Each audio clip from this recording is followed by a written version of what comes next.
Yeah, hello and welcome. It's 4 o'clock in the afternoon.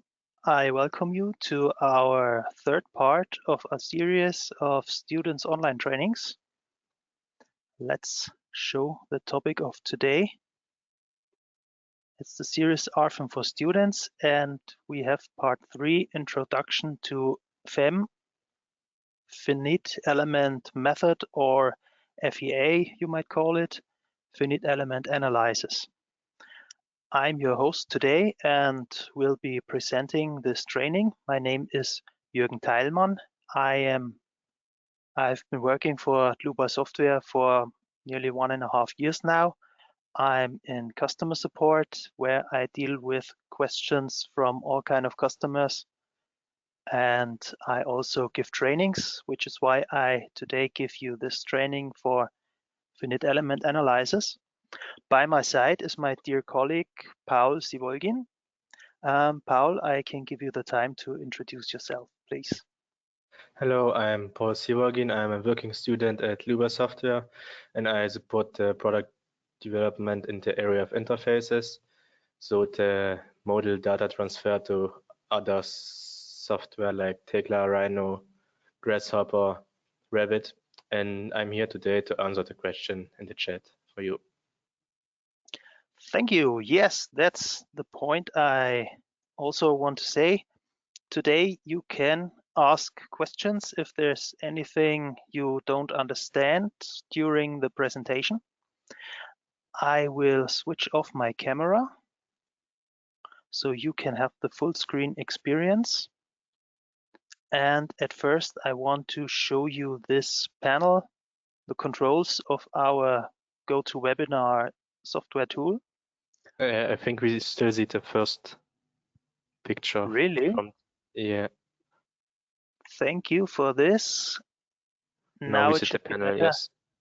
Great. So you have this orange arrow to show or hide the control panel.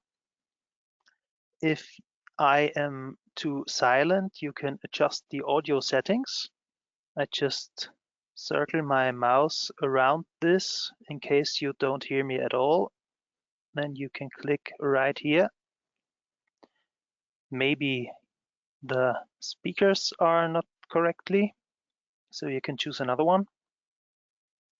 And the important thing to keep Paul busy is to ask your questions here, but just in case you have understood anything incorrectly or say, what was he doing? Let's do this again. And also you have the opportunity to raise your hands to give a hand signal if I do anything too quickly for you today. Also, I have to say, don't worry. No one is left behind. You will get a link to download of the recording of this training, which can also be found on YouTube afterwards. And you will also get a copy of all the model files we used today, along with your certificate. Yes, let's go to the agenda of our training today. The whole series is of 6 parts. Today we are in part 3, Introduction to whatever you want to call it, FEM, FEA. So it's basically a course for our program RFEM 6.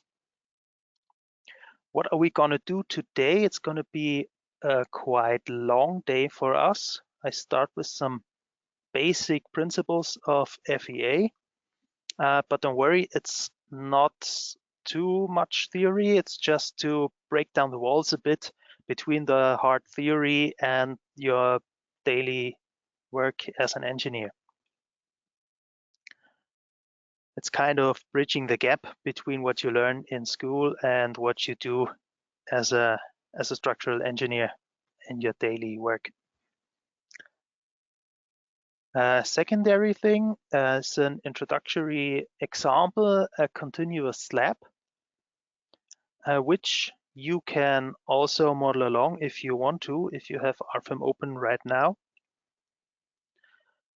Is where we will model a continuous slab kind of a two-span slab to see the differences between different mesh settings and also compare it to the basic beam theory. Then I will do some other theory part about plate theory and nonlinear calculations, and also give you something to watch, some examples to further elaborate how these theories come into place when working with RFEM. The fifth is the longest part. It's handling singularities, which is a special problem due to the method of FEA. And we will show you some examples where those singularities, really nasty things, can appear and how you can deal with them. Okay, before I start with the theory part, I have something to do for you because I brought some questions and polls. So the first one I will start is just a short question. Do you work with two screens? So this is for me just to set the pace if you want to model along or just want to watch.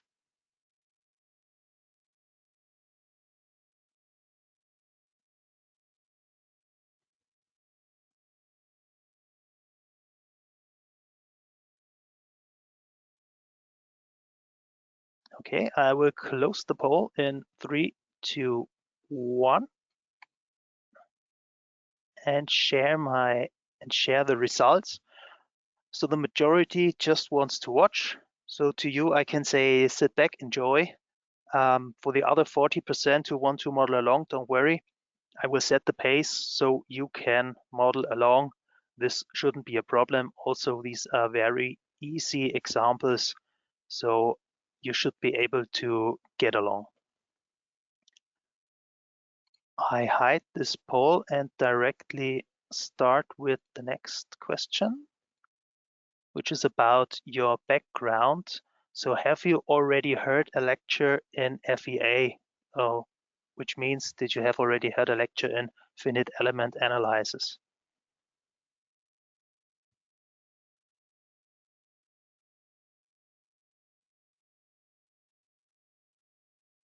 Right, all have given the votes.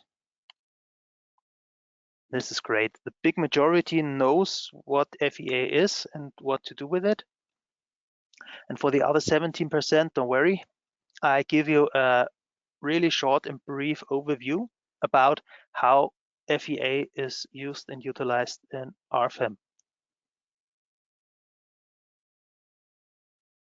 Good. Now let's jump back to the presentation, the basics of FEA. Computer programs are based on the displacement method. So most of you might have heard that there are two basic methods for the finite element analysis, which are the displacement methods, where the displacements are the unknowns in our system of equations, and therefore the displacements are calculated. All other results, forces, stresses, are done in post-processing.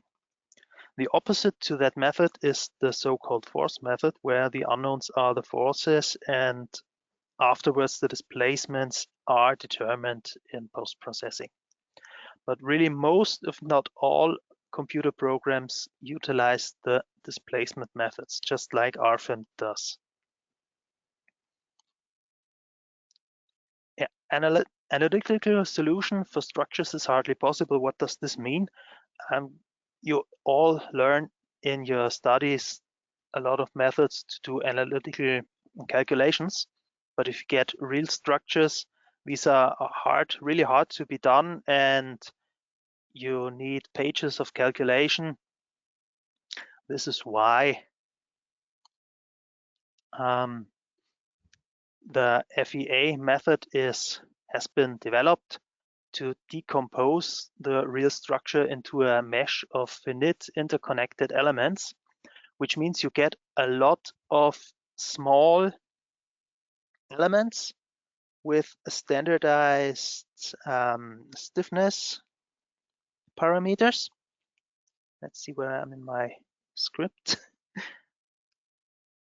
And these standardized stiffness, where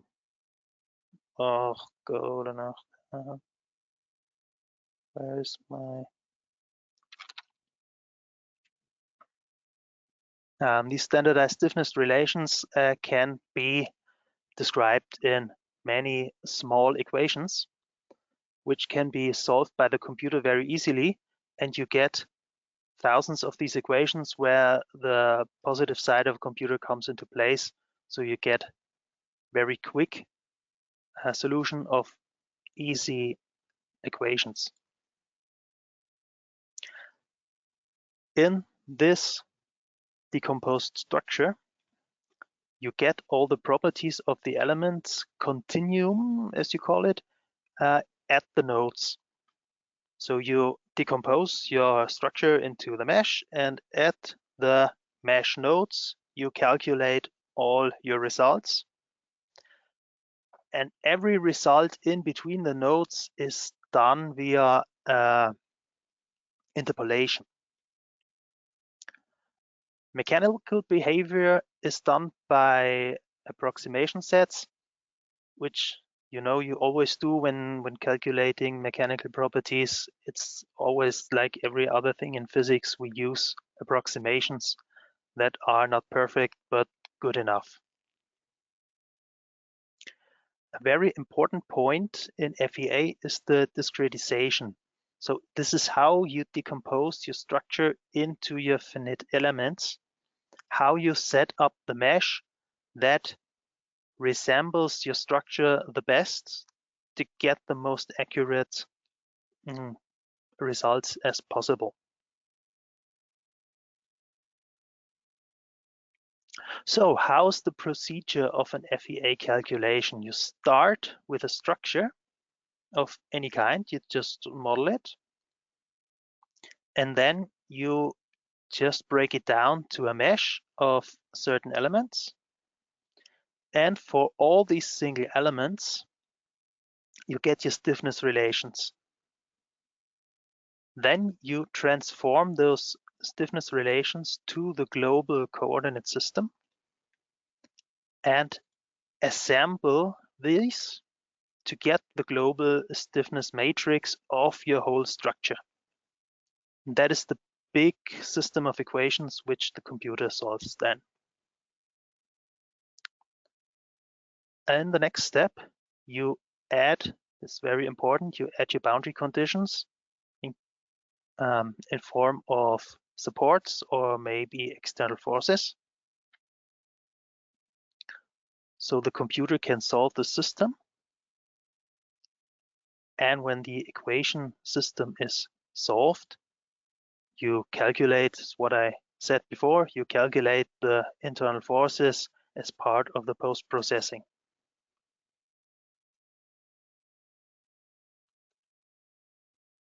So this was a very brief excursus, and now let's see if everyone got it correctly. I have the next question. What did I mean by discretization?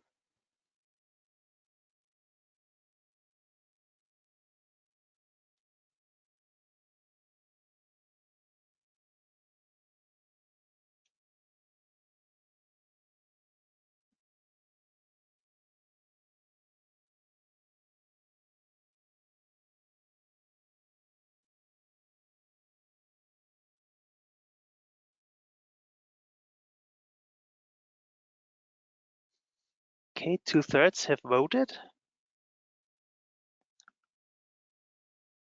I'll give you another 3 seconds. 2, 1. I close the poll. And that's great. We have 100% of correct answers. This is really great. So I hide the results of this poll. And now we will start with our first model. Just to get this whole process done in RFEM. So I switch to my RFEM 6. This is a model we will handle later on. You don't have to model this. I start with File, New, to create a new model. And this will be our 2-span slab. So every time you create a new model, you get to the model base data. And there I start with this model name. I now call it 01. Yeah, just call it slab.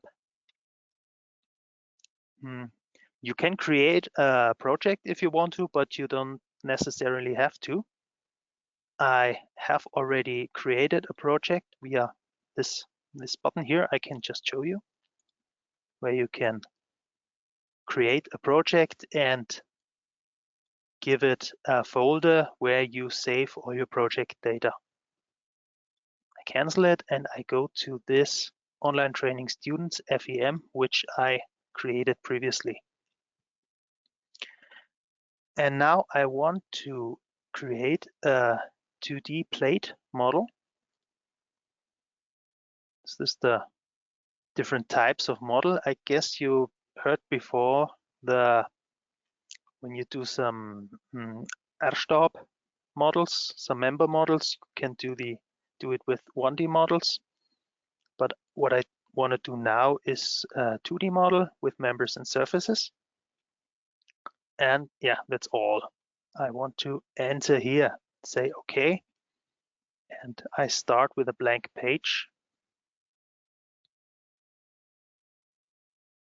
Just give the computer a few seconds. And now what we have here is our blank page, our new model. So I just dive in. I want to create a slab now. I have different surface variations I can create. I start with a new rectangular surface. If you don't see this button, just click on the drop down right to it and you see a rectangle and many other possibilities of creating plane surfaces. I go to rectangle and get the menu. Now we already have a thickness and a material. This is because I will just cancel this and show you again. In our data navigator, we already have sections, thicknesses, materials defined. This is just because I had these kind of objects defined in the model I have previously worked with. And now RFEM remembers those kind of objects when I create a new model and uses them again, which can be quite handy. But if you don't want them, you can do as I will do now. Right-click on materials and delete all. Yes. And now I do the same with sections. You now see I still have the sections defined, but they are now displayed in red, which means there's an error. Of course, they don't have a material assigned anymore. But I will get rid of those sections, right-click and delete all, and do the same with our thicknesses. So this is really a plain empty model now, and I start again with a rectangular surface. Now you see I have to create a thickness. I use the standard stiffness type. There are some others, but that's not what we want to address here. We just use the standard stiffness type. Then I go to the thickness where I create a new thickness using this star button. And I get to the dialog new thickness. So here I can use a uniform thickness of, let's see what I need here, 300 millimeters. So I change this to 300. And I also need to assign a material to that thickness. So we have create a new material, or again use the star button, or I can directly jump into the material library, which I do now. I clicked on the book and got to the material library, and you see a lot of materials here. So what I want to do now is to narrow them down using the filters. I use region European Union. You have many other regions, but I want to stay in Europe. And a material type concrete.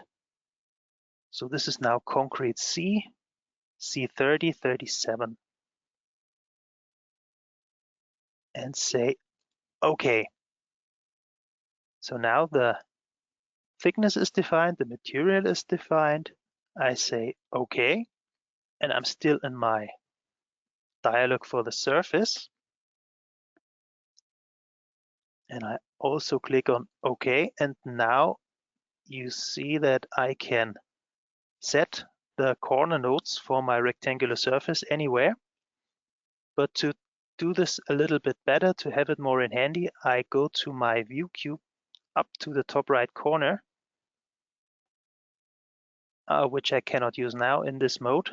So I use the buttons of my predefined views, and I go into positive Z direction. So I take this top view. And now I set my corner, the first one in 0, 0, and make a slab 10 meters long and 5 meters wide.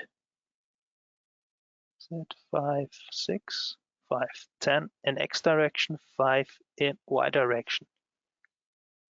I set this node, and this is my slab right now. I dismissed my current function by clicking on the right. And then I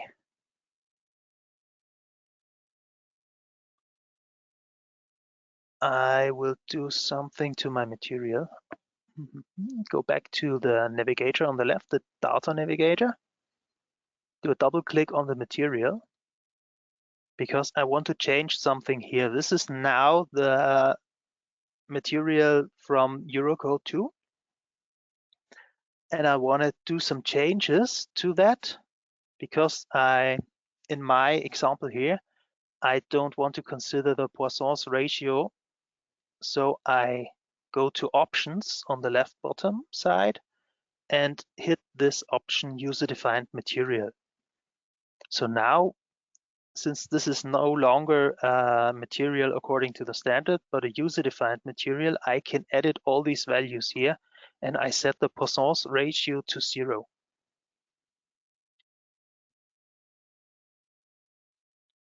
Yeah, that's all for now. Say OK, material is edited. And what I want to do next is create a middle line. And this is also very straightforward.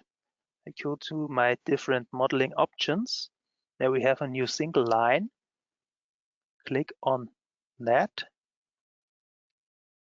And right here in the middle of my long side, so at 5 meters, I just add another line. Dismiss this option by right-clicking. And now to give you a better view, I use now the view cube to go back to the 3D. To the 3D side. And I have this line in my slab. And also I have my nodes along the line. But there is something I can show you in detail now. These are red nodes like all the others. These are standard nodes. So what I will do next, I undo this and show you something which is called, when I do a right click and go to my context menu, this function auto connect lines and members. This was deactivated right now on my computer. So I will activate it. Just check it again. You now see this function is activated. And I do the same thing again. I want to create a new line. Go again to my 5-meter point, right to the middle, across the slab, and dismiss it by a right click again. Okay, and now I have created blue nodes. And this is something special because now I have the long lines still unbroken, and these blue nodes are of the type online. So I double click on one of these blue nodes, and you can see in the main tab that there are several types of node. The red one is the standard, you can see on the right, and now it switches to the other tab. The blue node you can see on the right is of the type online, and if I switch to this tab online, you can see, okay, this node is online number 2 at 50% of the line length. Okay, what is the advantage of this? The first thing is the long line of the slab goes through unbroken. Also, this blue node is always on the middle of this long line. So if I need to do some adjustments, you don't need to do this with me right now. I just want to show you. When I pick the short line of my slab and just use drag and drop to pull it a bit, oops. I select the whole line with the nodes. Now use drag and drop to pull it a bit out to enlarge my slab. You can see that the middle line just moved out a bit because this is bound to those lines. Okay, just to let you know. Okay. So now I will get some boundary conditions, as I said. This is now our model. So the next step is to do the supports. And this means I will use from my supports. I have nodal supports, I have line supports. I will use the line support now. The first one I get here is hinged. I have other options, and I can also create new line supports. But I use the hinged one, and I can assign it to different lines. That's what I'm gonna do now. Here, here, and here. I say OK and OK, and now you see our line supports on those short lines. They are a little bit small, so I just right click on them and use the slider to enlarge them and get the spacing between a bit bigger. So yeah, that's a view I like. That's how I leave it.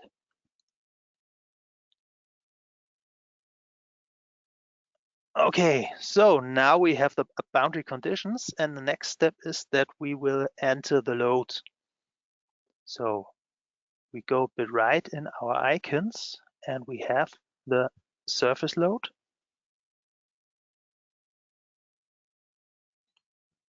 And I can enter also different types of surface loads. This is the uniform distribution in the global Z direction. And let's enter a magnitude of that load from, this is 10 kilonewtons per square meter. And assign this to our surface. I can use the pick button to pick the surface from the model, say OK, and now this is assigned to surface number 1. Say OK, and the load is created. This is also now a little bit too big for me, just my personal taste. With a right click on the load, I can use the slider to decrease its size.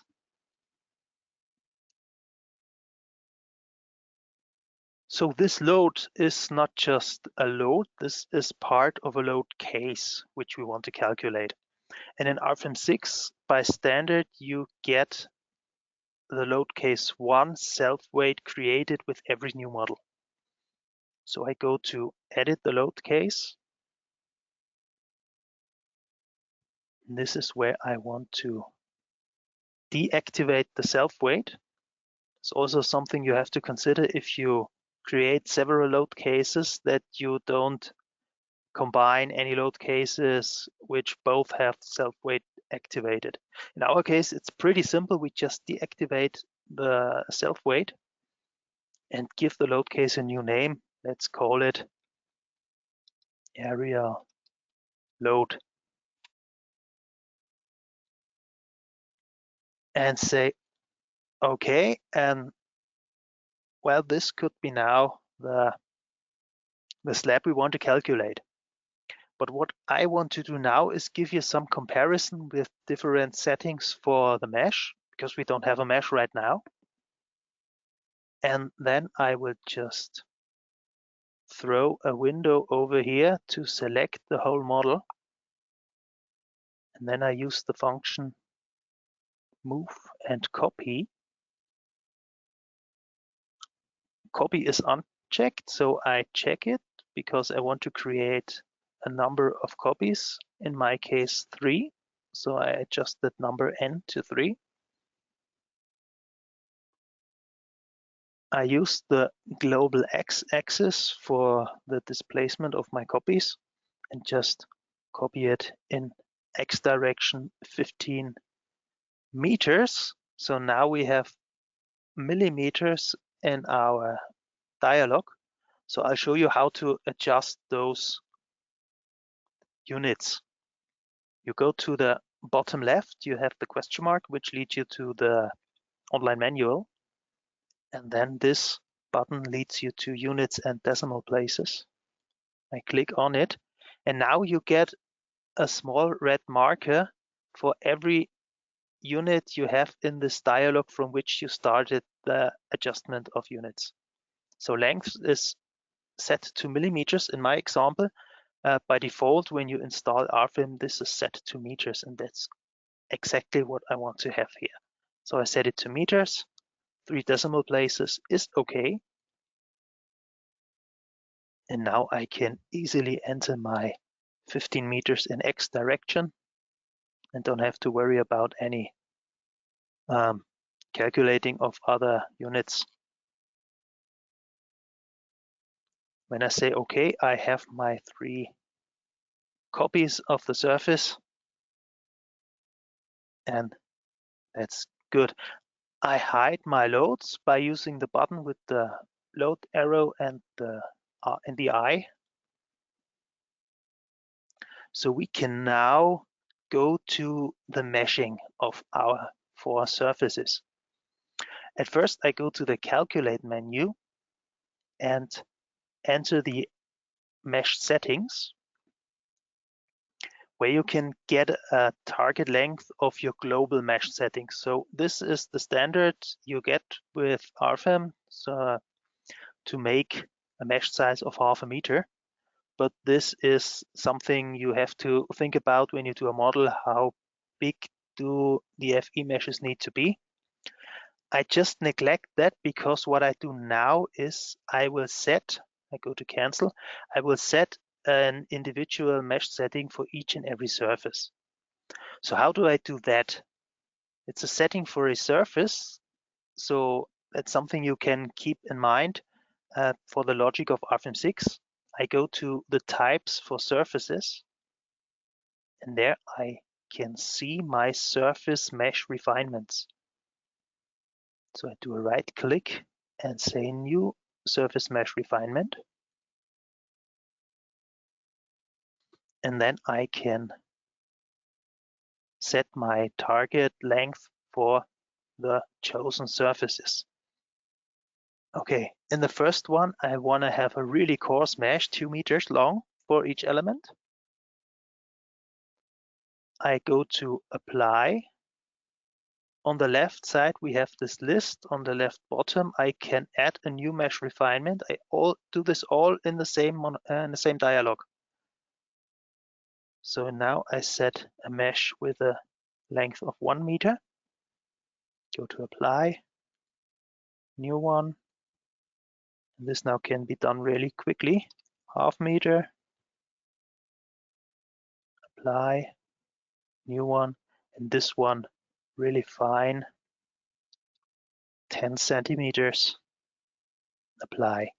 When I say OK, and just expand this section, you can see my 4 different mesh refinements, which I've created right now, but they are shown in blue.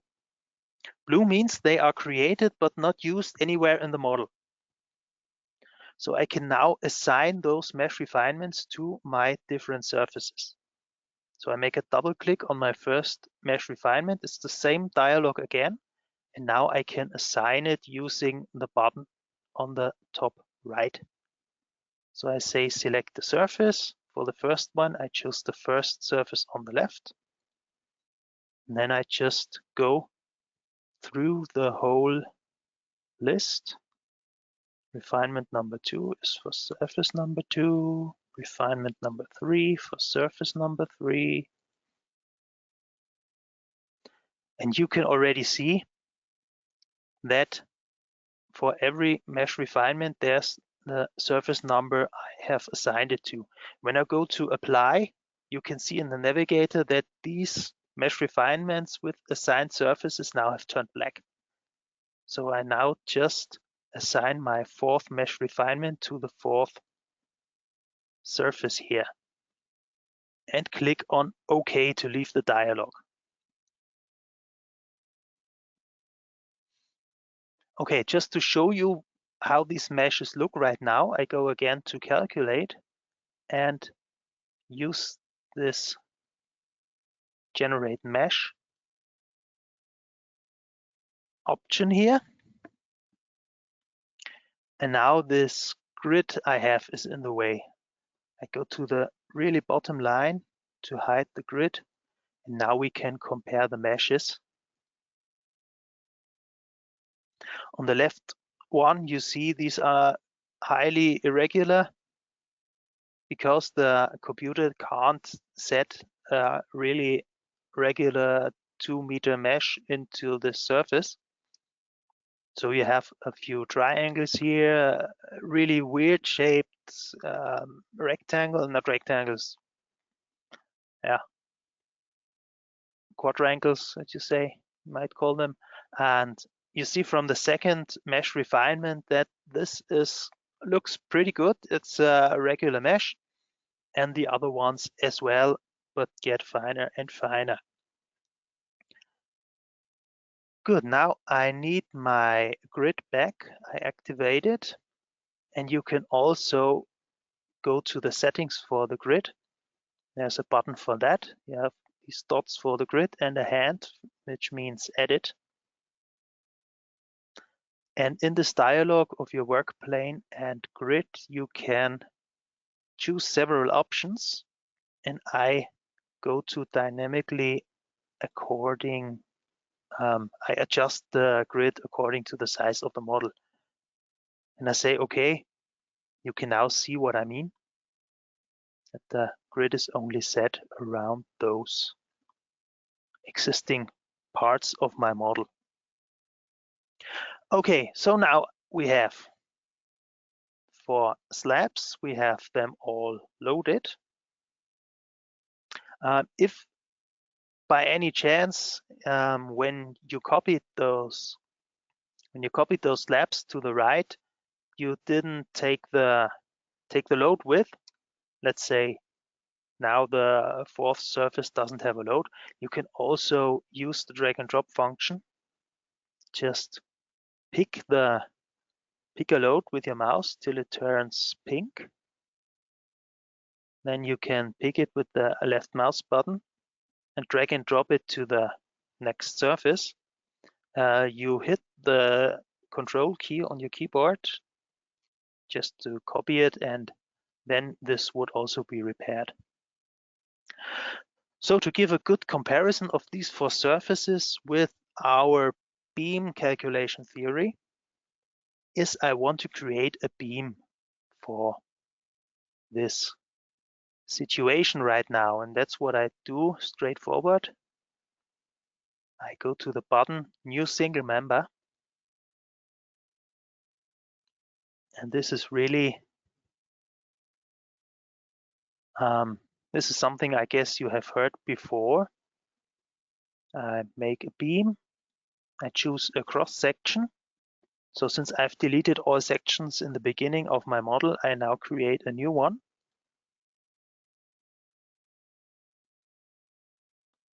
I'm already in the parametric massive sections.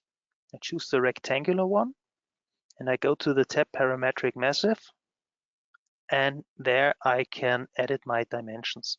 So this is 1 meter wide, so 1000 millimeters, and 30 millimeters, 300 millimeters, sorry, in height. So this is done to make it resemble our slabs with a thickness of 300 millimeters, and 1 meter just to get the loads used accordingly. I click on OK. Now our cross section is created for this new beam. The material is correctly created. I say OK, and I go to the right of my grid. I pick a point, and then I want to go into the X direction.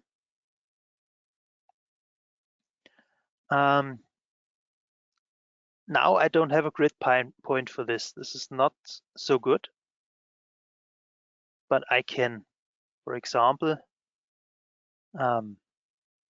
choose this point with the 3 meter in Y coordinates.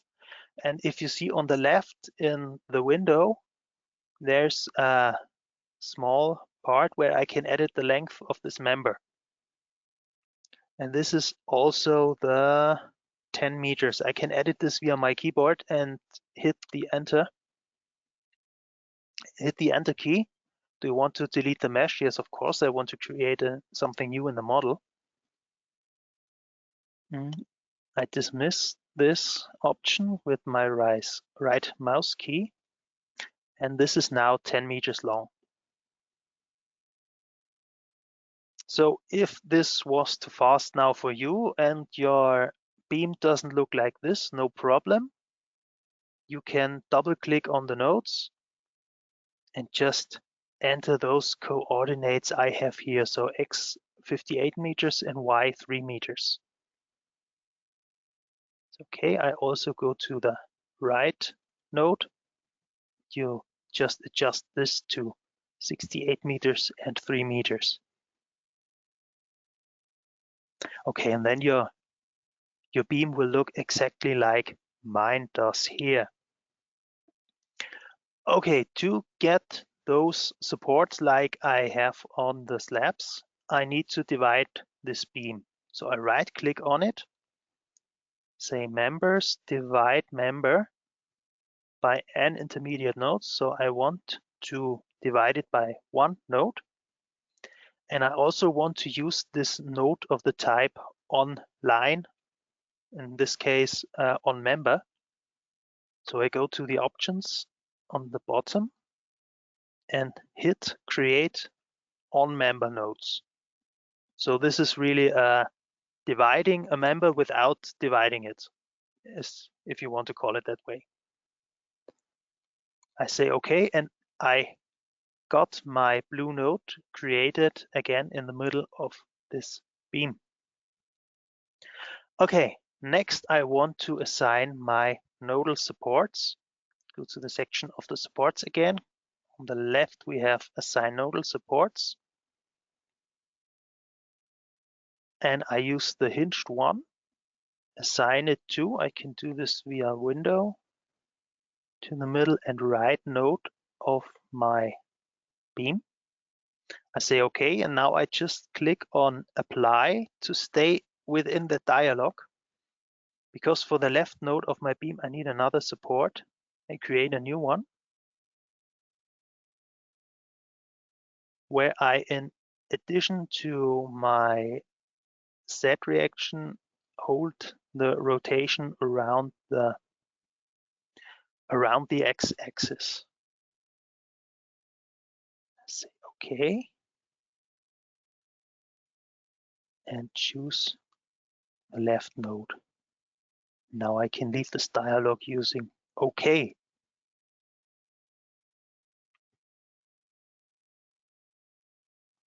Good. Next, what we need is the load on our member.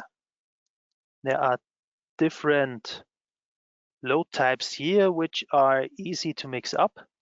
So at first we have a line load, which you can apply to this member, but you cannot calculate it because this load is not designed for members. This is for lines that belong to a surface. So maybe a boundary line of a surface or some integrated lines like we have with these supported lines here. So what I do now for my beam is, because it's a member, I use the member load. It's very easy to keep in mind. If you have any members, you use member loads. And now again, we have 10 kilonewtons per meter in the global Z direction assigned to member number. I can pick it now, but it's the only member I have in my model, so it's member number 1. I have the number in my head and I use it. And I will also decrease the size of this load visualization.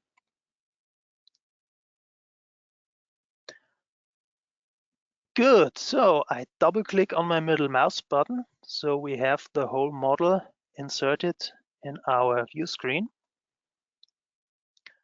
And we are ready for calculation, but what I want to do next is to get a result section so we can get some better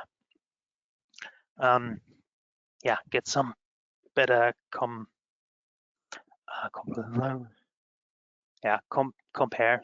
We can compare the results better. So that's what I wanted to say. I go to the left side of my data navigator, and then I scroll down to the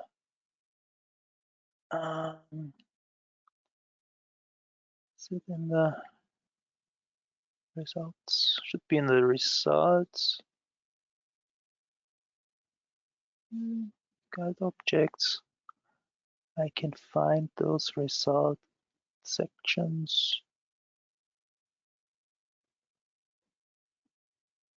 No, not in the special objects.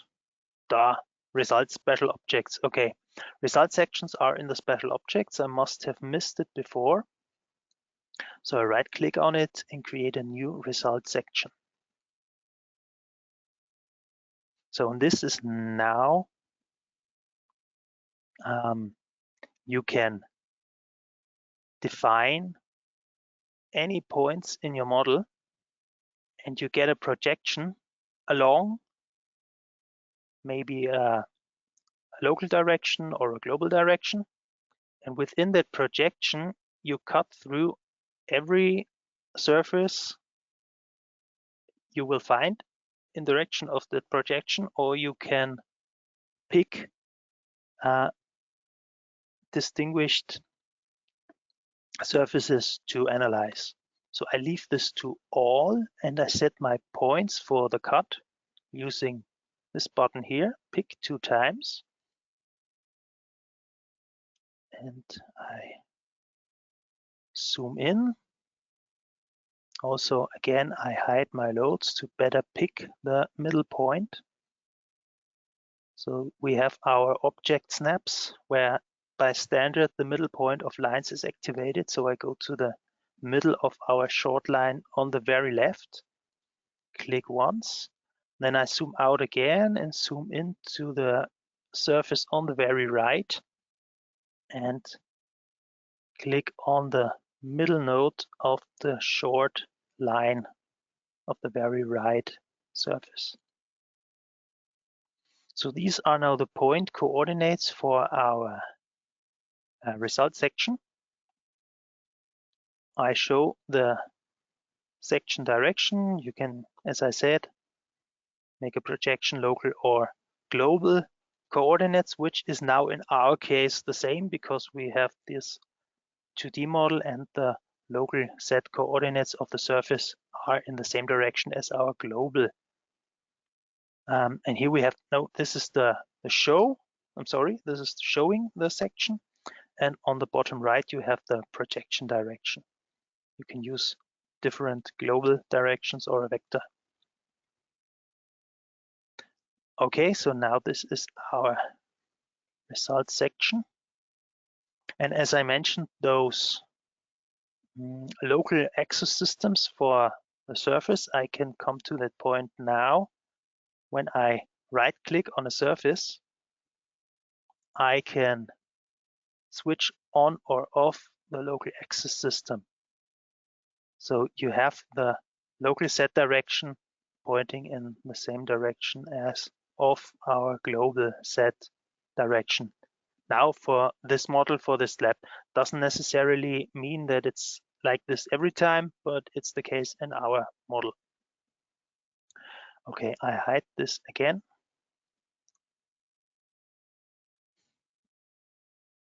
And I now have all set up and I want to calculate my load case. So I go to this result, show results, click on it. Computer RFEM asks me if I want to calculate this load case. I say yes.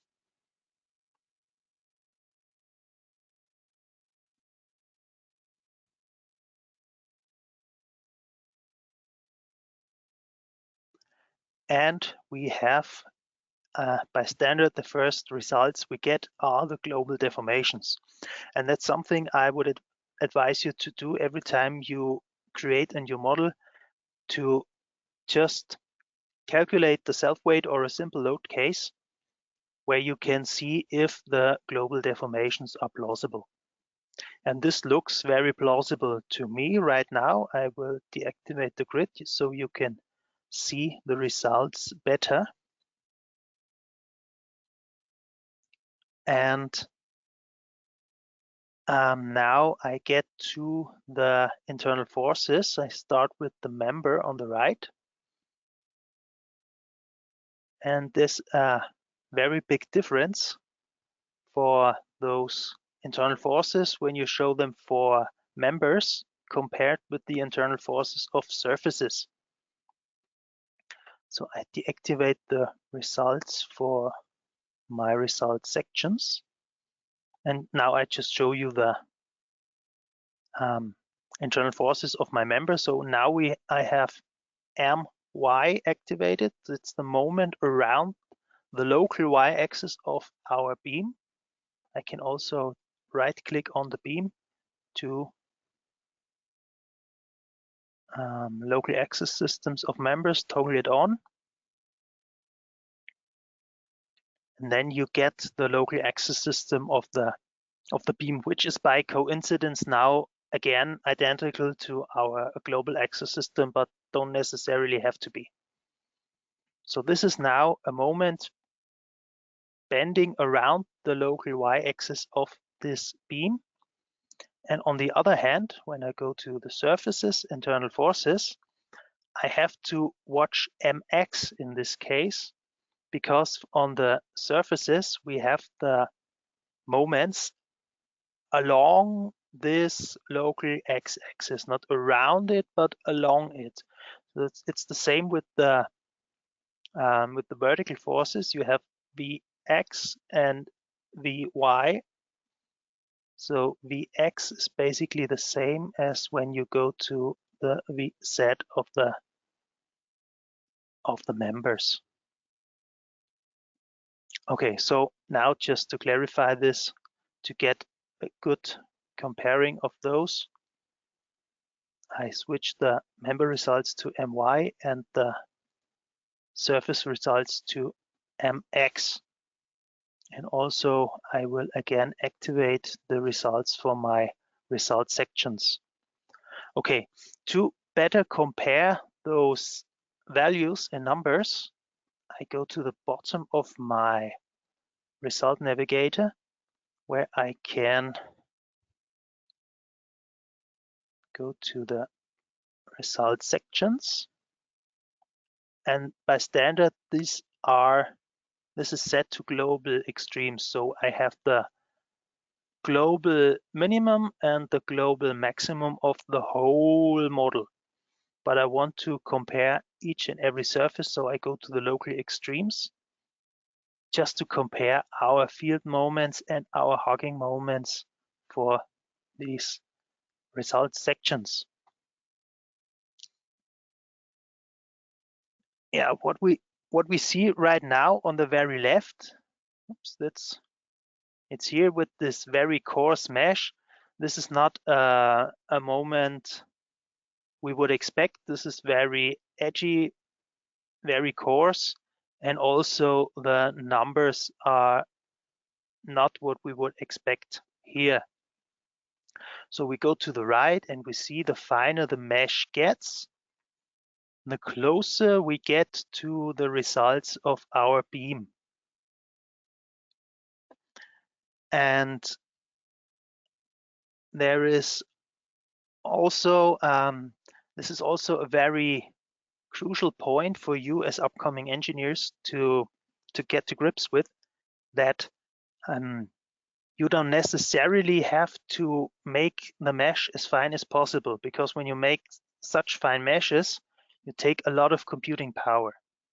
And you will see from these two surfaces here, from the left one here to the right one, there's not much difference in the results, but a lot more calculation done on the right one. So when I look at all these different results here, the first, everyone would say, I cannot use this, this is not good. But this is because I have a very too coarse mesh. And then I go towards the right and to say, okay, I want to do some economical work. I want to calculate cheap, do a fast work.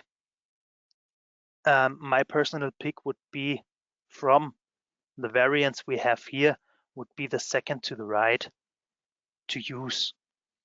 So as a rule for you to keep in mind, to always know, is that the best way to create an FE mesh is to hold it as fine as necessary, but at the same time as coarse as possible, because these are the two opposites you need to weigh up between the precision and economical aspects of your work as an engineer.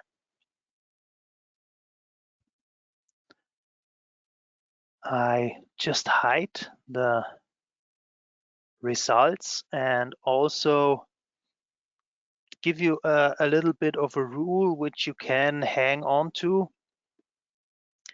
is that usually you have a minimum of 3, 4, 5 FE elements alongside one structural element. So this slab, the second to the left, it has these 5 elements along one slab, and this is the very minimum I would suggest you use in this situation. Go to the one on the far left. This is, you can see already that it's too coarse. You don't have to calculate, we have seen this before. So this is the main thing you need to remember from this example, to keep the mesh as coarse as possible to calculate economically, but also keep it as fine as necessary to get results which are accurate enough. Okay, I deactivate the results again, and maybe you, there was just a question I saw popping up, can't see the meshing lines. I will try to go to the display properties. Let's see if I can get them a little bit better visible for you.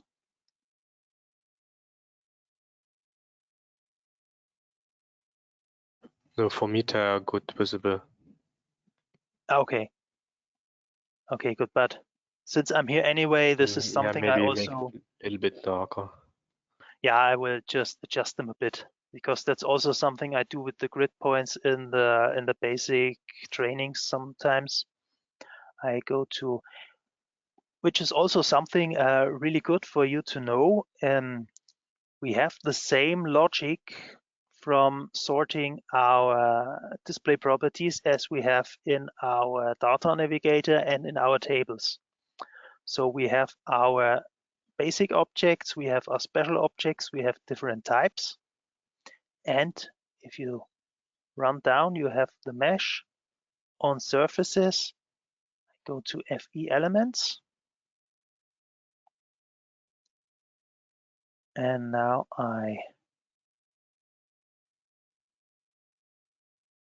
no, these are numberings. That's not what I wanted to do.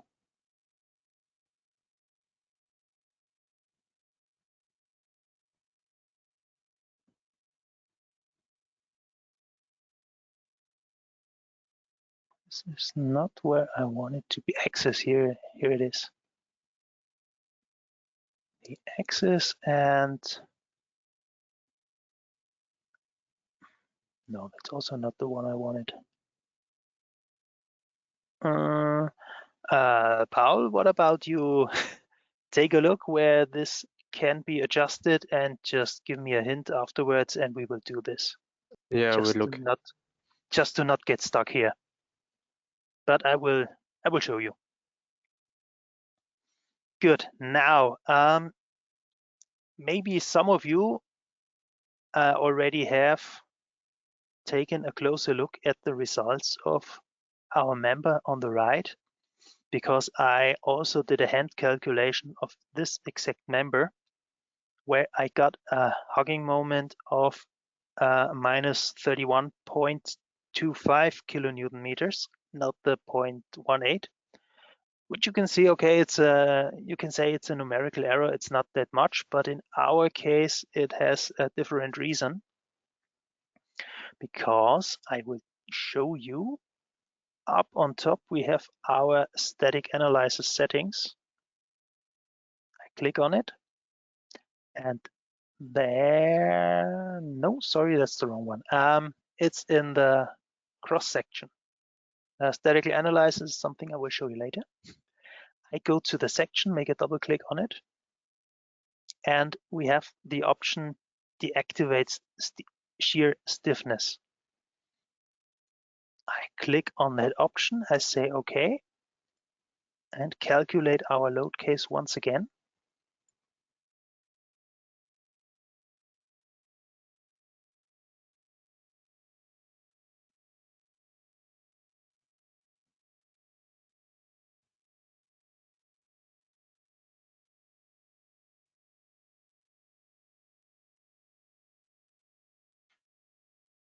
And now I get this 31.25 kilonewton meters, which I got in my hand calculation.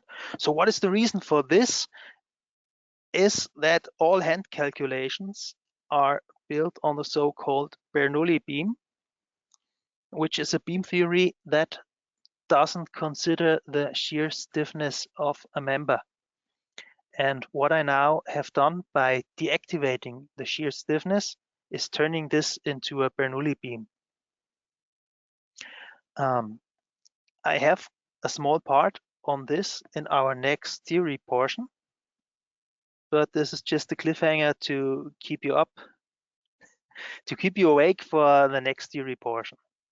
Yeah, I will now save this model,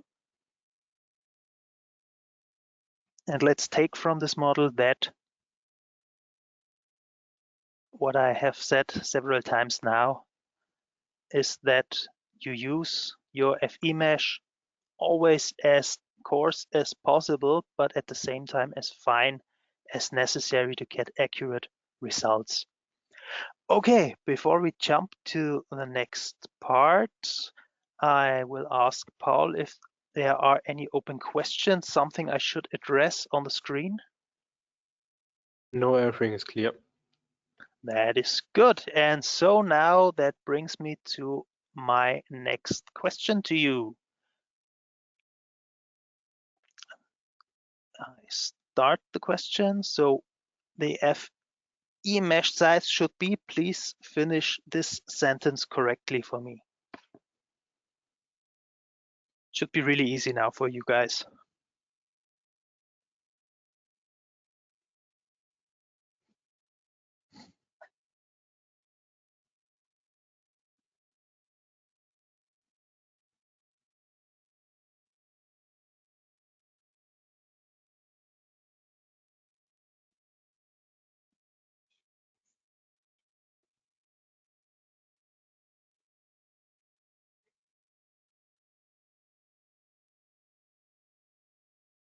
Okay, now almost a half of you have voted, now more than a half. I will give you 5 more seconds. 3, 2, 1, and I will close the question now and submit the results. So this is something I've said several times now, and most of you have remembered correctly, this that you keep the mesh as coarse as possible, just to get on the economical side of your work and to make it as fine as necessary to get accurate results. Okay, now I jump back to my PowerPoint presentation.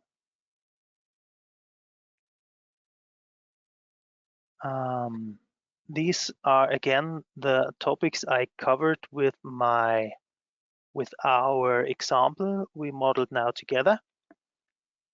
We had covered the topics FE mesh design, convergence behavior.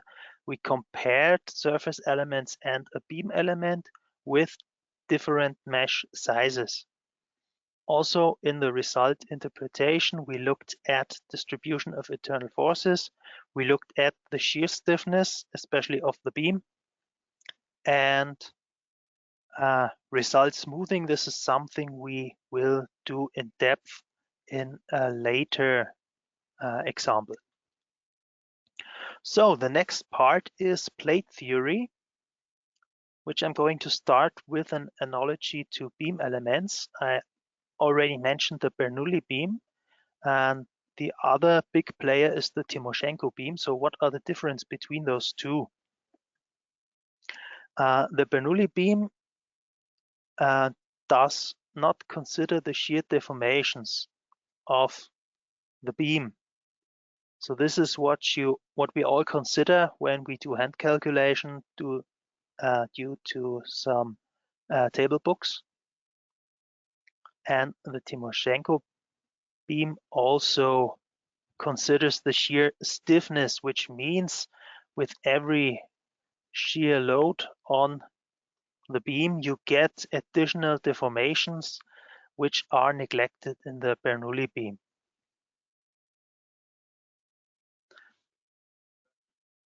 So next thing is the Bernoulli beam. It's characteristic that you always have these perpendicular lines to the middle axis of the beam. They always stay perpendicular to the middle line.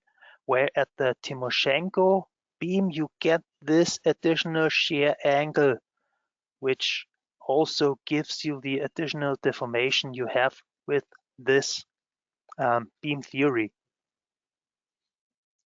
So basically, the Bernoulli beam is quite accurate when you have long and slender beams. When you have a massive chunk of a beam, you rather use the Timoshenko beam.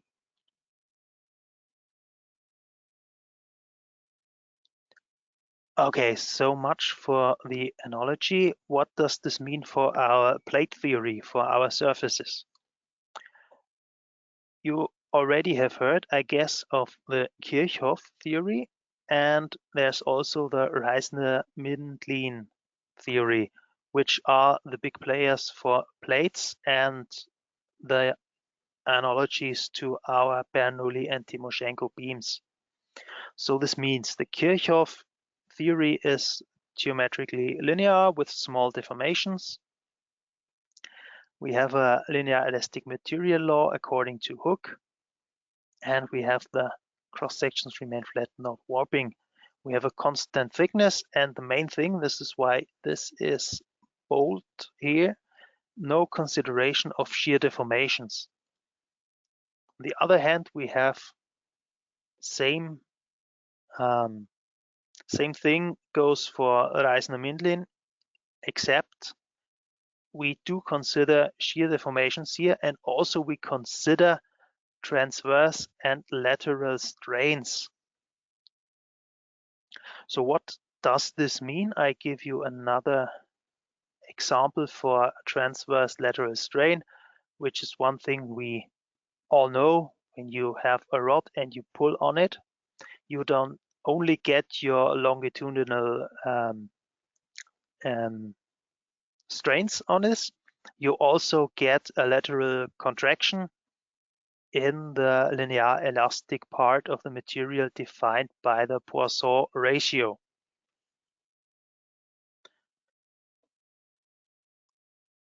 Good, so and that's only taken into account in the Reisner-Mindlin plate theory. So we transfer that knowledge and get what we take from this training about those different plate theories, that the Kirchhoff does not consider shear deformations and is best suited for thin sheets of metal, maybe some sheet metal, some skins, but only with small deformations. On the other hand, the Reisner-Mindlin theory is better for thicker slabs, thick plates, maybe some concrete slab, foundation plates, something like that. And it also has a higher value approach and therefore takes more computing power. So by default, RFEM always uses the Reisner-Mindlin theory, but you can switch it, which is what I will show you now in RFEM. Before I had the wrong direction where I edited my static analysis settings, because in each and every static analysis setting, you can go to the tab Basic Settings, and there you can define your plate bending theory, and if necessary, change that to the Kirchhoff theory. Okay, I cancel that, go back to PowerPoint and get a final verdict, as you might call it, on the plate theory. Is the thicker the plate you want to calculate, the higher the influence of the shear, and that's where the Reisner-Mindlin theory is simply better suited.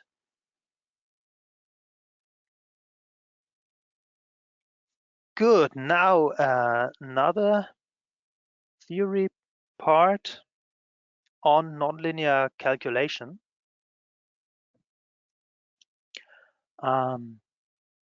Yeah, just like it says here, all nonlinear calculations take longer than linear calculations, and also superposition law is no longer valid, which means you cannot simply add your load cases to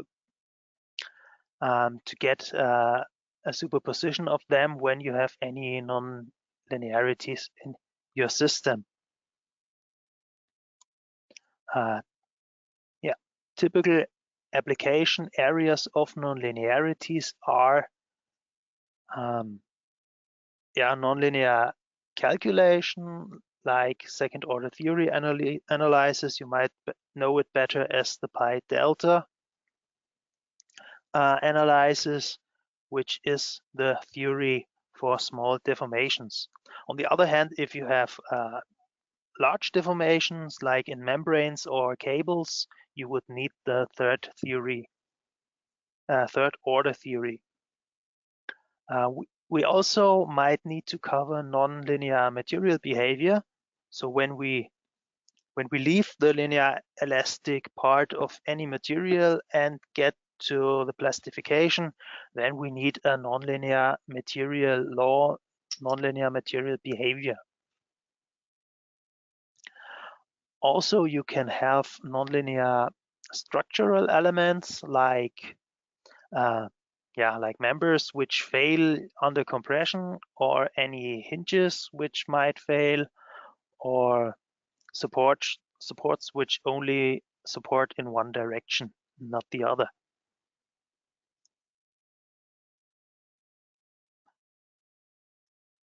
Yeah. So this is too far. Yeah. For nonlinear calculation, you have more precise analysis, but like I said in the beginning of this sheet, you increase your calculation effort and you take much more computing power. Again, it's a weighing of how precise do you need your results and how much power, how much effort will you put in your calculation. Yeah. Also, something I want to tell you about the first order or geometrical linear calculation compared to second order calculation. Many standards like Eurocode, they dictate you what theory you should use. And if Eurocode says, okay, you need to use P delta theory, then you will have to use it. It's not a question.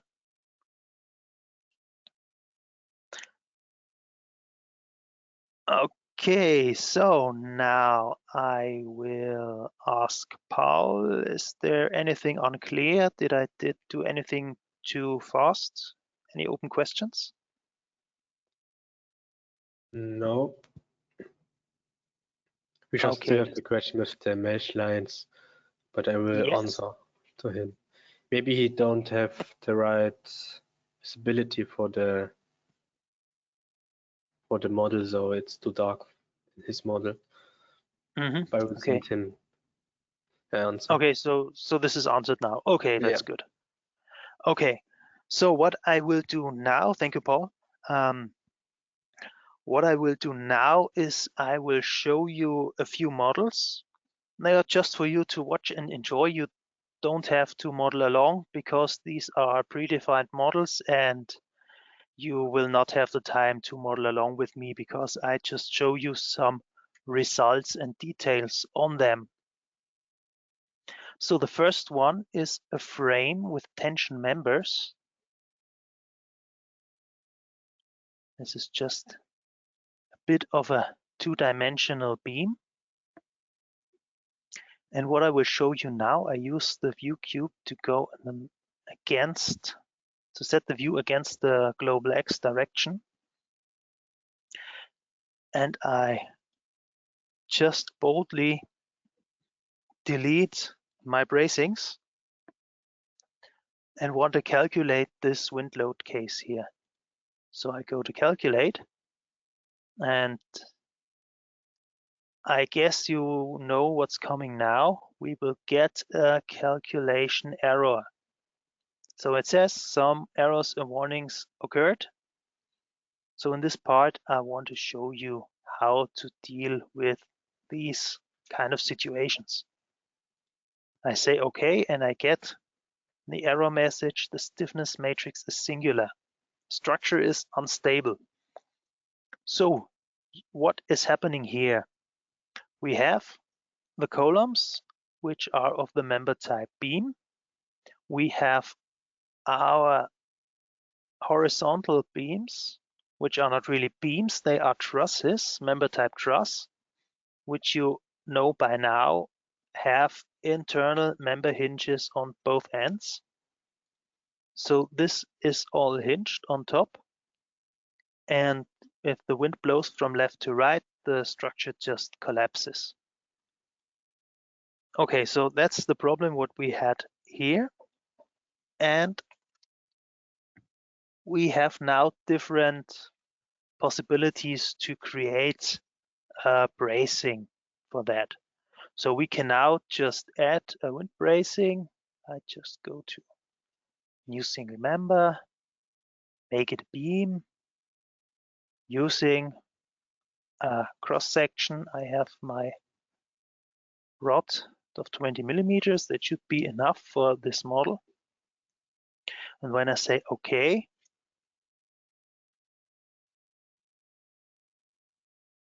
I can just dismiss this right now because I still had the auto connect of lines and members activated, which is something I don't want here. So I deactivate it. And now I go back to this.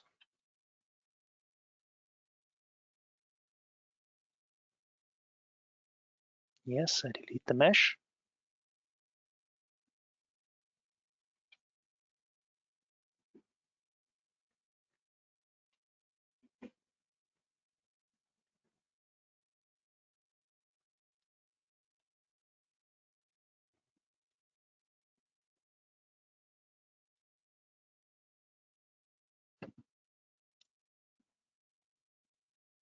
And have our bracings right here.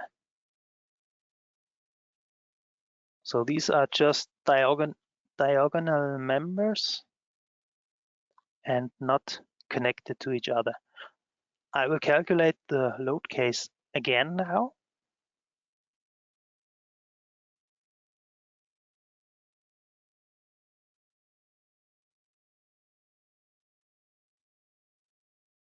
And now the structure is stable and can be calculated, but as you can see by the deformations and also by the member internal forces, when I switch on the normal forces, that we get a compression force on several of these members. We have the one, the blue one here. This is compression. Also, this is compression, but this is not something we want for wind bracing, for these cross bracings. We only want the tension. So what we can do is I select those four again using the control key. And I add a member nonlinearity. Get another tab and I can choose from different member nonlinearities. So failure if compression, that's the one I want to use right now. But if I edit that, you have a list of plenty options for member nonlinearities. So you can also have failure if compression with an amount of slippage you can define on the parameters. But I just want to use the failure if compression. Say OK. And calculate the load case again.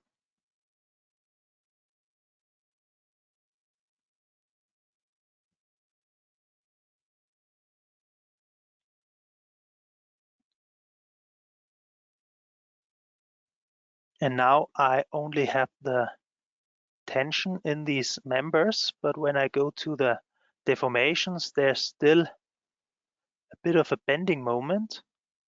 Let's compare global. So this is not exactly what I want here. I can still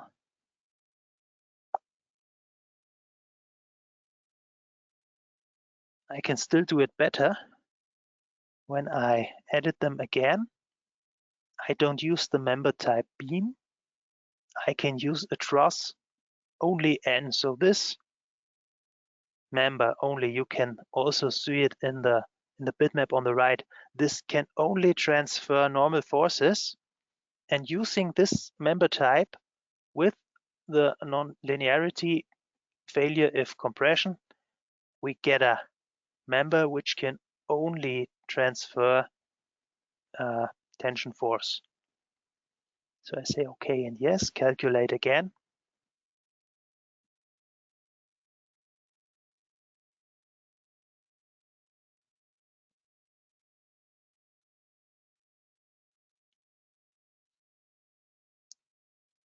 And when I deactivate the loads,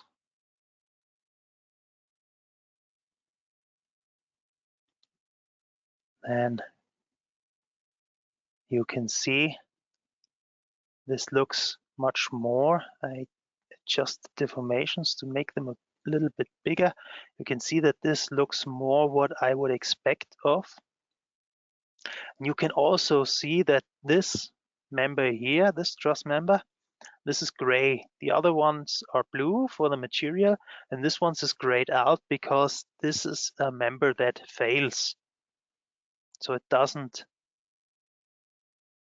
add any stiffness to the system anymore in this load case. So another way, this seemed rather complicated. We have an easier way to do this, believe me, guys.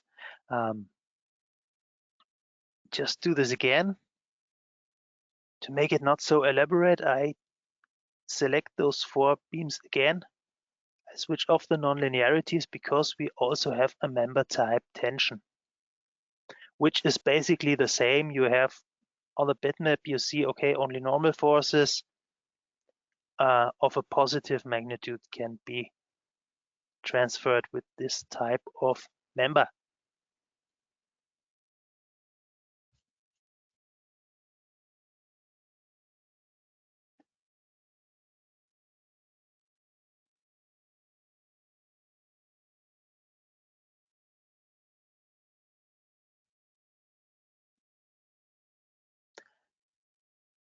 Yeah, okay, you see the results are now basically the same as before because it's basically the same. It's a truss, normal force only, and failure if compression.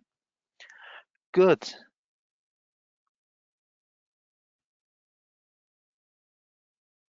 So there's another example which is pretty similar to that.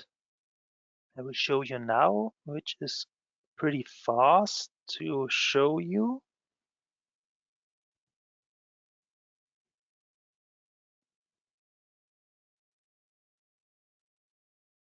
If I get there quickly. So I have a very similar frame just to show you that there are some situations where you cannot solve all your problems. We already have the member type tension for this cross bracing, but we have only vertical loads in our load case here. When I say, please calculate this,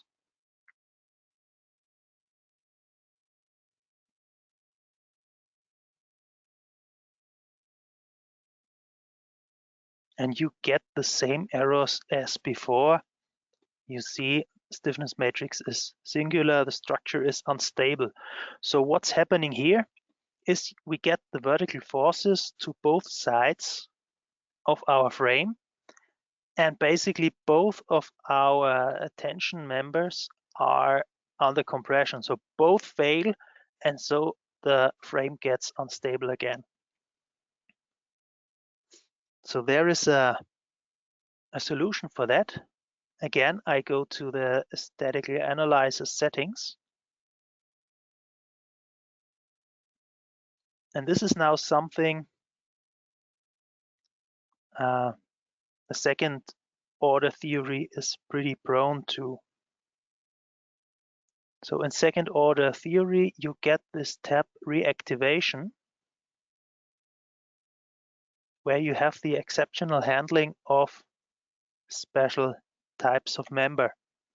I activate this and I get two options. So either I say failing members are to be removed individually, one by one during iterations, or I can assign a reduced stiffness to the failing members. So they don't totally fail, but they just reduced in stiffness, as it says.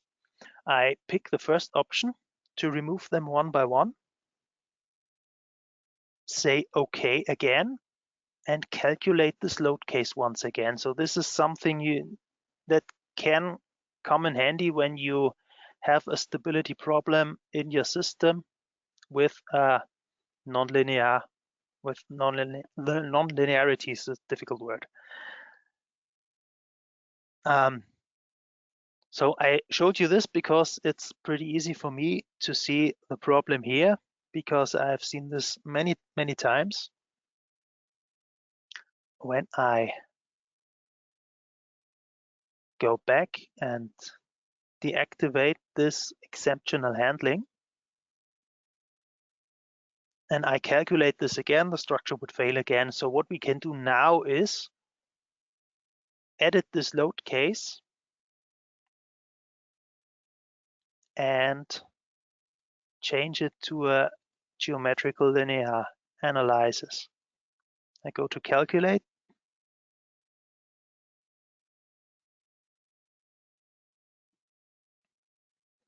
And then this can be done again.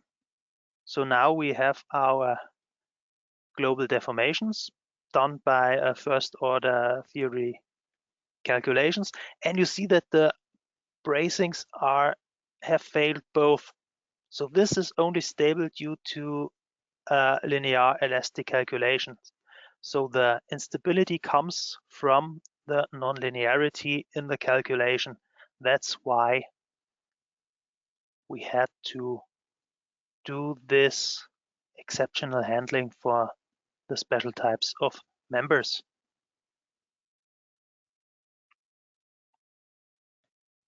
Okay, it's 5:30 right now. I would say we make a short break of 15 minutes. So at 5:45, we will be back. Then I have a few more models for you to watch, and then we will continue with the rest of our training. Say goodbye until then and see you in 15 minutes.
Okay, guys, I am back. And before we go on, I have one more thing to tease you with. Just to see if you paid attention to my last theory part. I have this question for you. Is Kirchhoff's plate theory, in this theory, is the shear deformation considered or not? So true means it is considered, and false means it is not considered.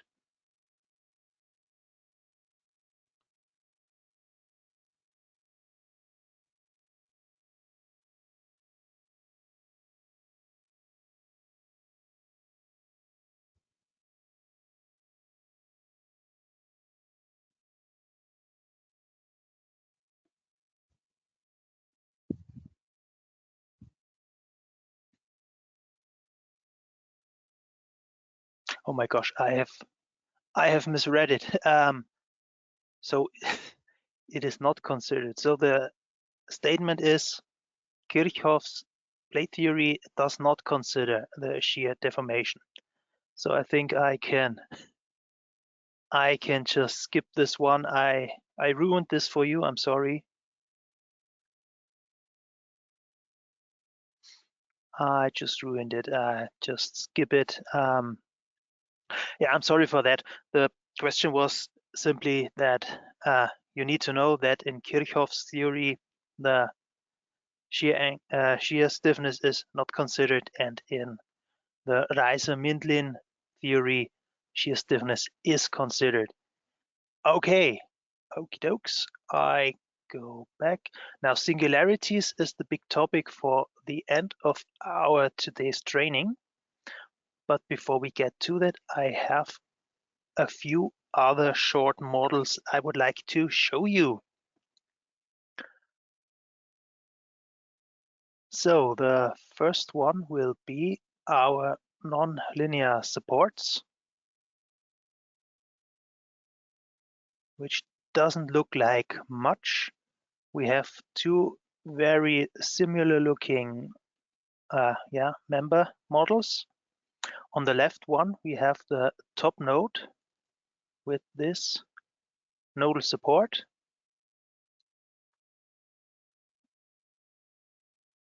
Where we have the node supported in both X and Z direction.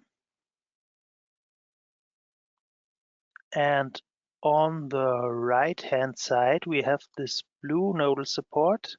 When I edit this by double-clicking on it, we can see that it's also supported in X and Z direction, but we have our nonlinearity failure if negative px activated. So I just show you the different possibilities for those nodal supports in terms of nonlinearities. We can, for example, it's just failure in one direction. What we have here is that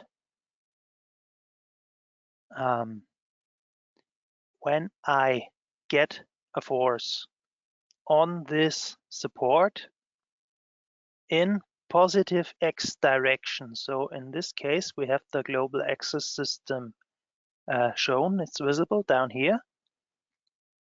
So when I get a resulting force on this nodal support in positive x direction, it is supported. When I get a resulting force in the negative x direction, this support will fail. I show you this by simply calculating this load case. When I switch to wireframe, you see that there is a node load to the corner in a negative x direction. And when I calculate this load case,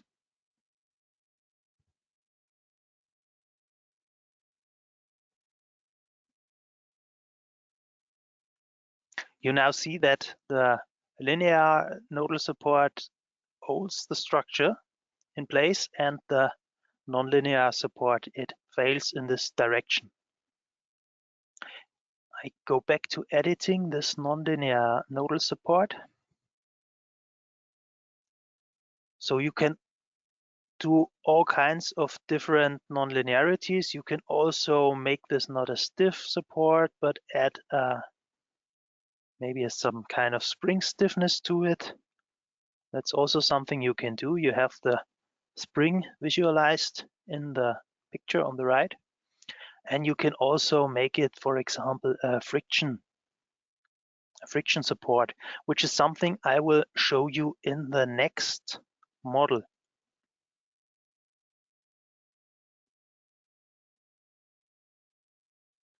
And I'm going to the next model right now. This is number 5. This is one of my favorite basic models we have in our whole range. It's simply just a ladder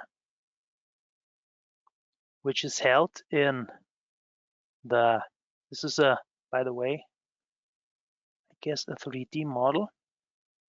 Yes, this is 3D now. So we have our fully 6 degrees of freedom considered here. And this ladder is held in horizontal direction by those top supports. And on bottom, this just stands on the ground using a friction support. So I added one of these nodal supports just to show you what is done here.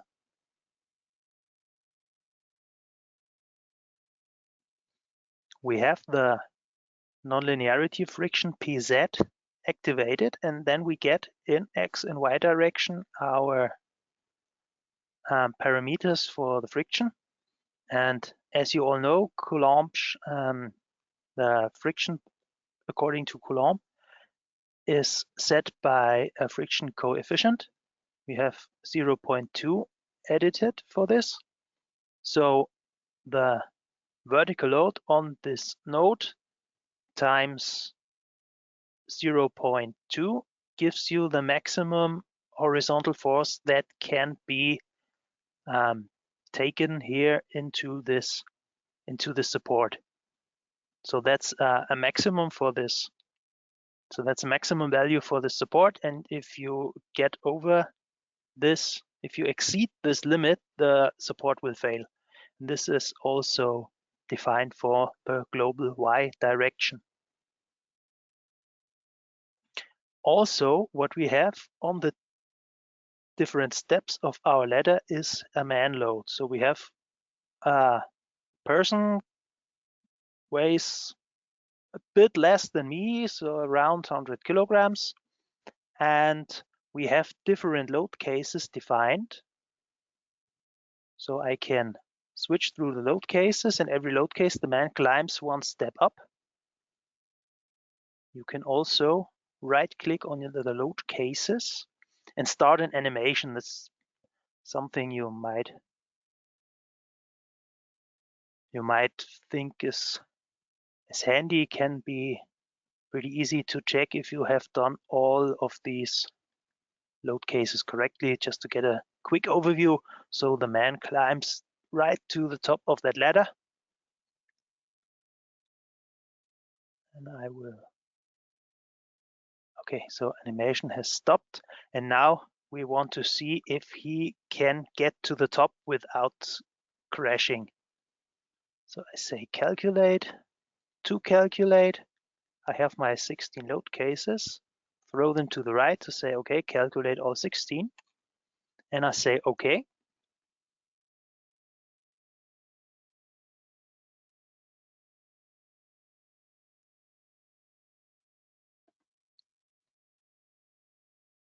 So now we have some errors. And I say, okay. And I just look at the global deformations. So he's now down at the bottom of the ladder. And I just switch through the load cases. He climbs up and up and up. All seem okay now in load case 12. Now we have a slightly bit of a problem. We get a maximal deformation of, this is 13 meters in total, let's say in X direction. So now you see that the friction fails and the ladder just slips away when he's on that 12th step of the ladder. So we can now make something to say, okay, he wants to step up there without the ladder failing. What we can do is I edit the load cases, and maybe now I build a load combination.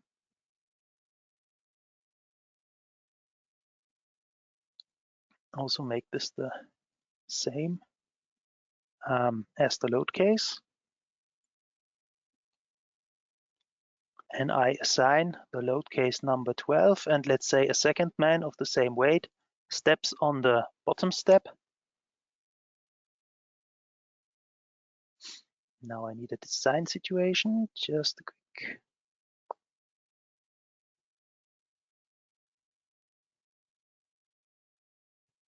Yeah, equilibrium, that's quite okay for the thing we want to calculate here. So we have a load combination for 2 men on the ladder.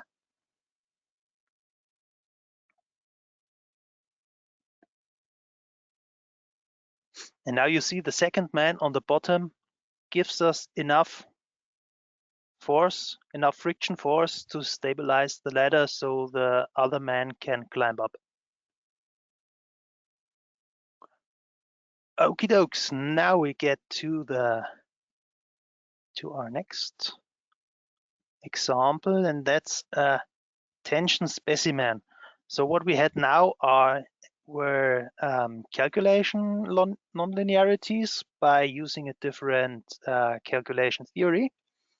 We also had different nonlinearities of objects and supports. And now I want to show you a nonlinear material behavior. So what we need now is an according add-on. This is not in the basic program, but you as students, of course, get all the add-ons you need for free. So I go to our model base data, switch to the tab add-ons, and I see nonlinear material behavior is activated for this model. Okay, and now I show you this. You may know this from your lab in the university. This is a typical specimen of a tension member. And we have a line support on the left-hand side and a line load on the right-hand side.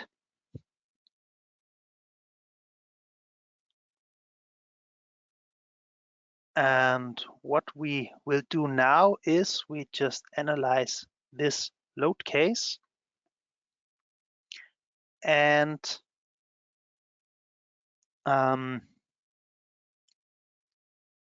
we analyze the stresses in our model and then see, okay, now for the load is that we want to achieve a load which is just on the yield strength of our material. And to achieve that, I will add some dimensions. Just to show you, this is a surface with a width of 10 millimeters, and just switch here. So to make it look a bit better, I go to options, units and decimal places, dimensions, switch that to millimeters, no decimal places. And to make it look even a bit better, I go to the display navigator. This is really nothing you need to do right now. I just want to show you what can be done with RFEM. I need my guide objects, the dimensions, and there we can also show the units. So now we have 10 millimeters and 14 millimeters.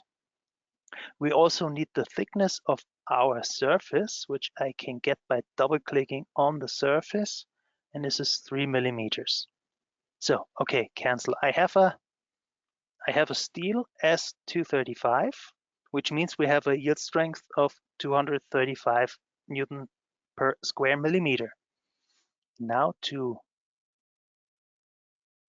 get to this load, this was now hand calculated by me. Down in the comment you can see how to get to this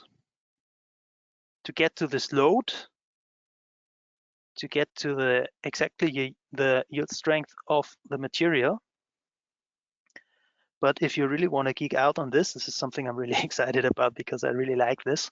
It's a computer, you can edit formulas, you can calculate this load by, let's say, okay, yield strength is 235 newtons per square millimeter. And now we can multiply this with the thickness. And this is something you have this info box. You can scroll through parameters of your model. So I say thicknesses. I have this in mind. This is something you can show later. This is thickness number 3. I will show you later. And we have uniform thickness. And it takes the 3 millimeters from this thickness 3 and also multiply it with dimensions. This also now has a numbering. The dimension I added first was the 10 millimeters.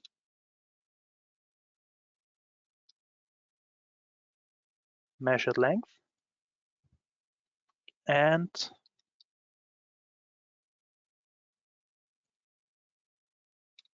the second one I added measured length. And now we will also get to the 503 kilonewtons per meter that were already edited. So this is something I just want to show you. If you really want to geek out on this and want to impress someone, you can use the formula. And also, just to show you how I got to this thickness 3, I go to the thicknesses. We have thickness 3, uniform 3 millimeter. This is the one used in our surface. Now we have thickness 3. I just kept this in mind by looking at the model. So now you can get where I had this thickness 3 from. Also under the guide objects, you can look at the dimensions.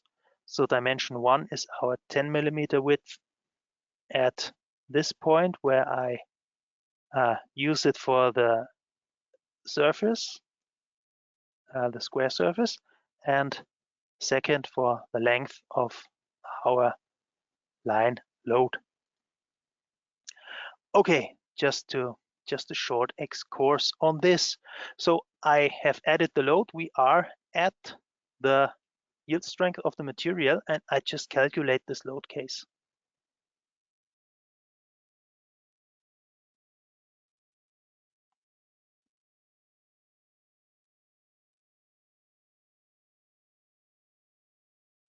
So we have our deformations. And what I want to show you next is the stresses. So I go to surface results. The stresses, in our case, the equivalent stresses. And we use the equivalent stresses von Mises.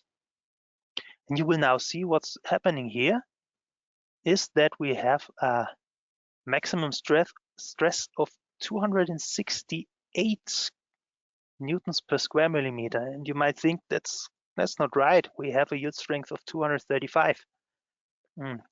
We can also see where we exceed the limit by double-clicking on the color scheme in our control panel, and we can set the limits manually. This is already set to 235. so I don't need to do any changes here. Click on OK, and we have all the regions where we exceed our yield strength of the material.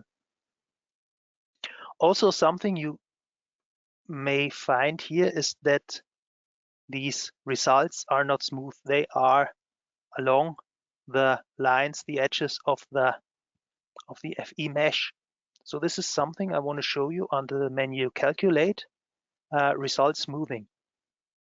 This is set to constant on mesh elements, which is the setting I recommend for doing stress analysis like this.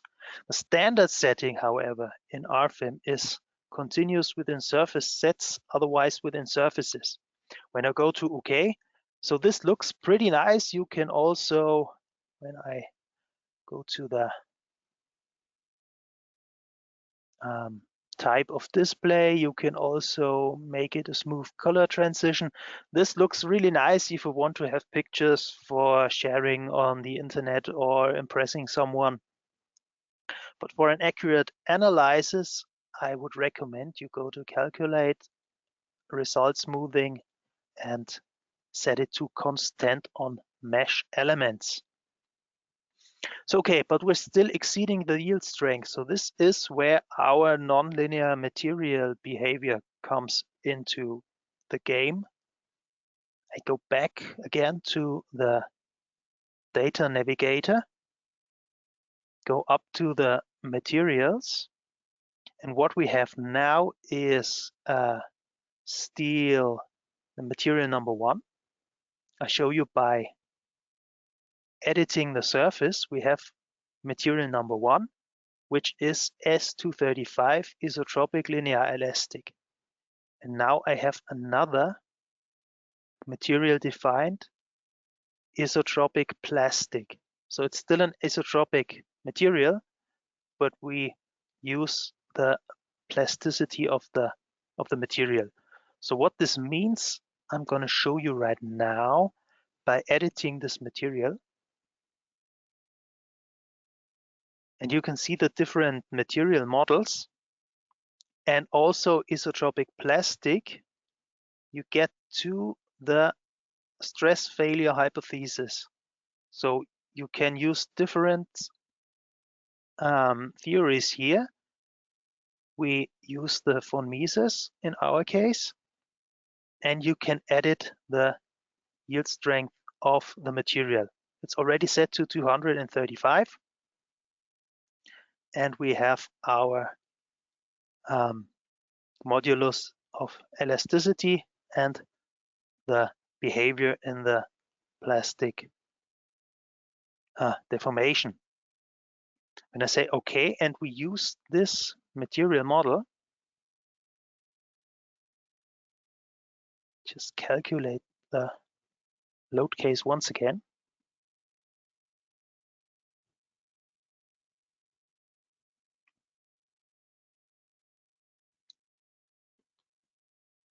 And now you see that our maximum stress is the yield strength, the 235. I set this back to the maximum and minimum values, just to prove you that there's no place in the whole model where we exceed our yield strength right now. All stresses are calculated to that 235 Newton per square millimeters. I go to the global deformations once again, just to show you that we have a little bit of more deformation here than we had before with the linear elastic model.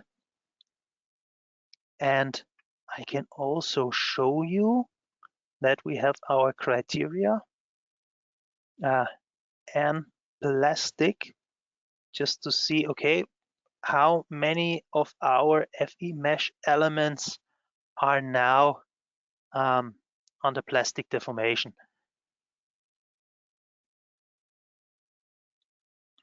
So that's the degree of nonlinearity currently in our model.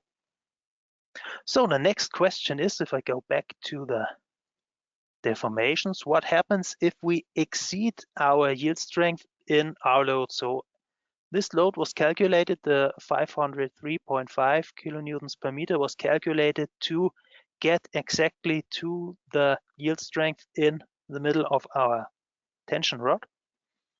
But I have another load case which exceeds that limit. And if I want to calculate this now, I'll do it.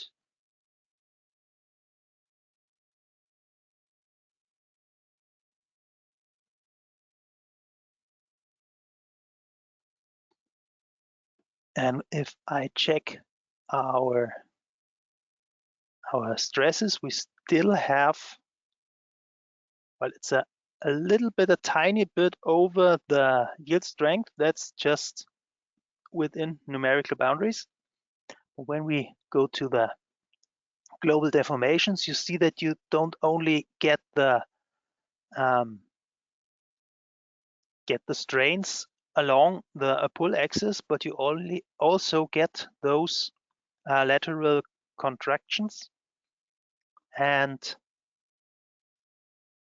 yeah, this is not just from the Poisson ratio, which only applies to the linear elastic part of the material. You also get this plastification of the material, which follows the rules of constant volume, as you might know by now.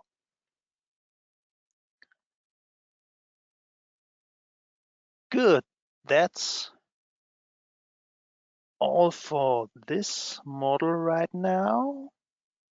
Paul, do we have any questions which I should address?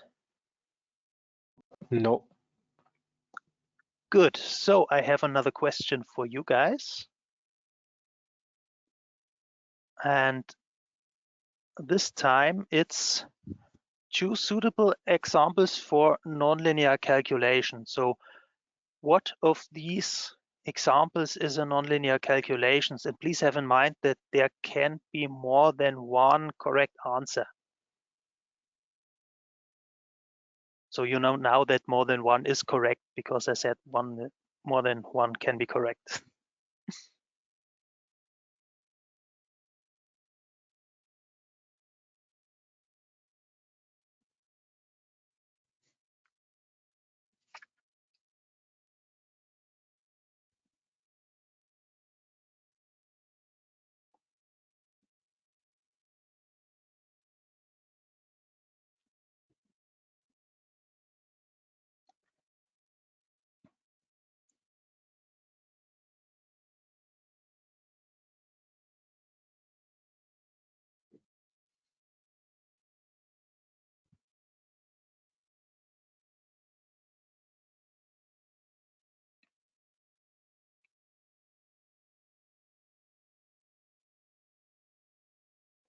Okay, I think I will close the question right now.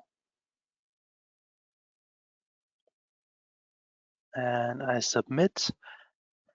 Okay, so well, of course, now the nasty part of this question was that all of the answers are correct. So most of you had 3 of the 4 answers picked. The third one, notes and joins. Yes, this is of course related to our nodal supports, which can be nonlinear as well. Good, so that's for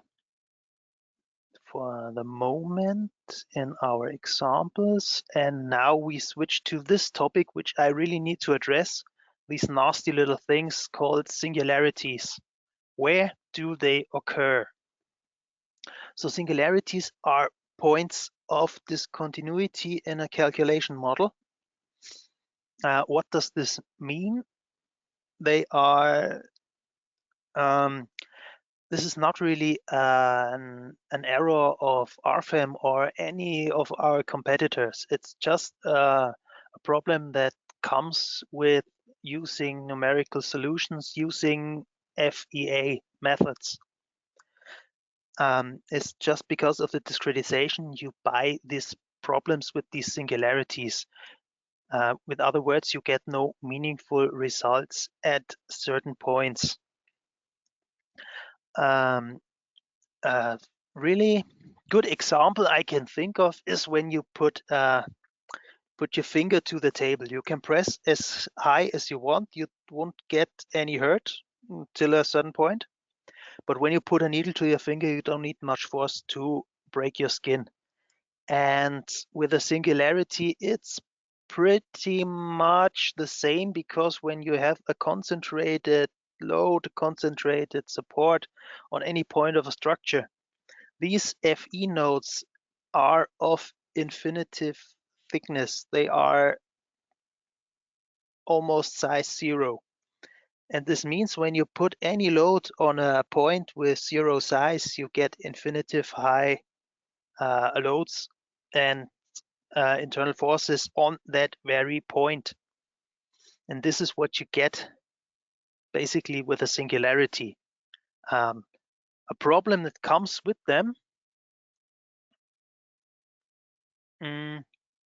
is, first of all, this is not really happening in reality. This is really just a problem you get with the FEA method.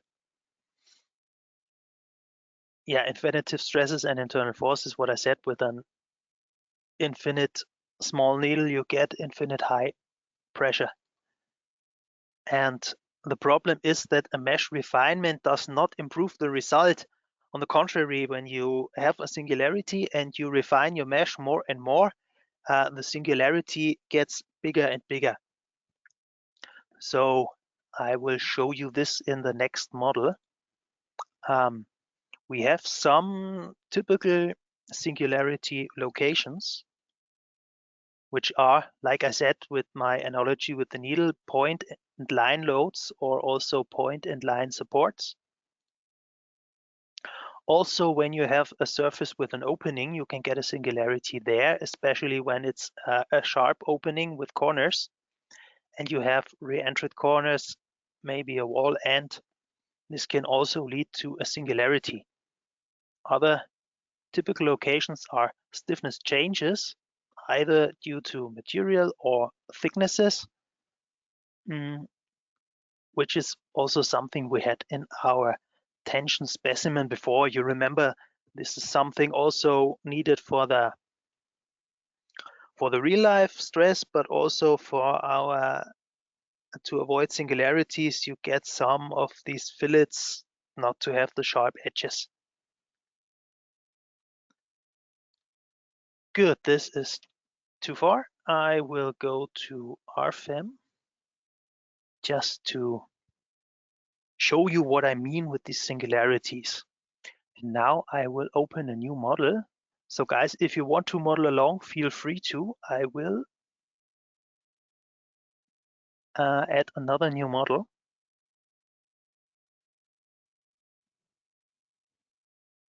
This is again a 3D plate model.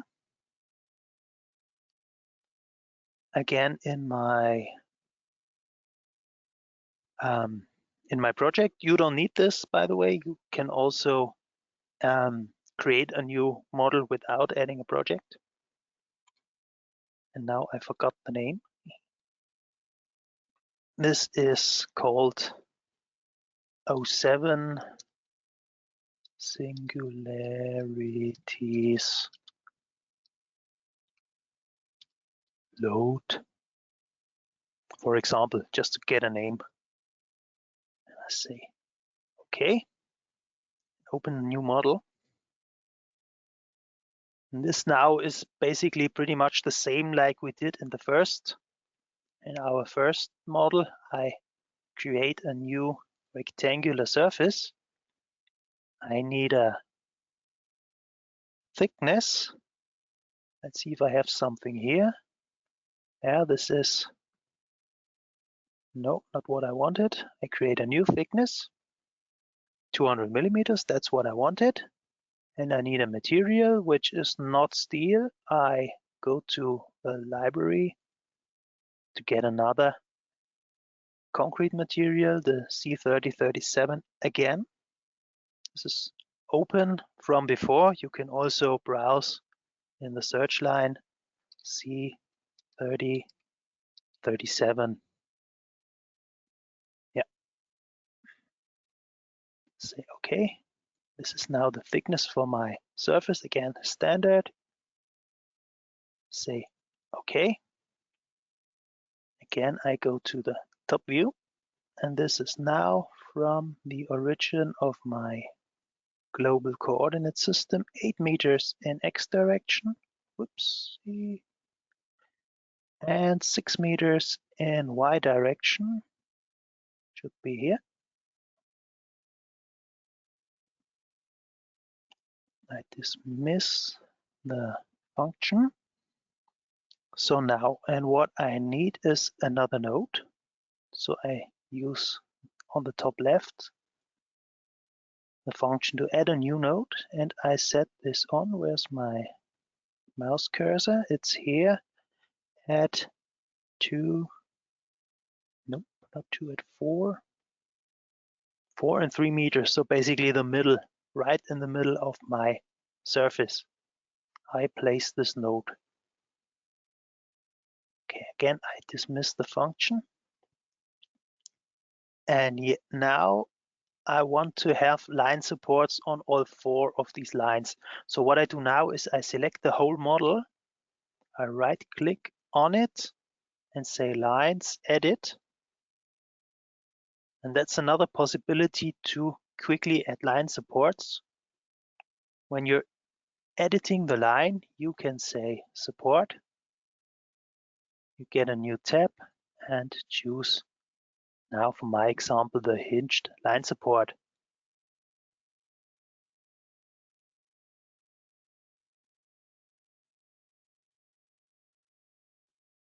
So we have this right now, right here.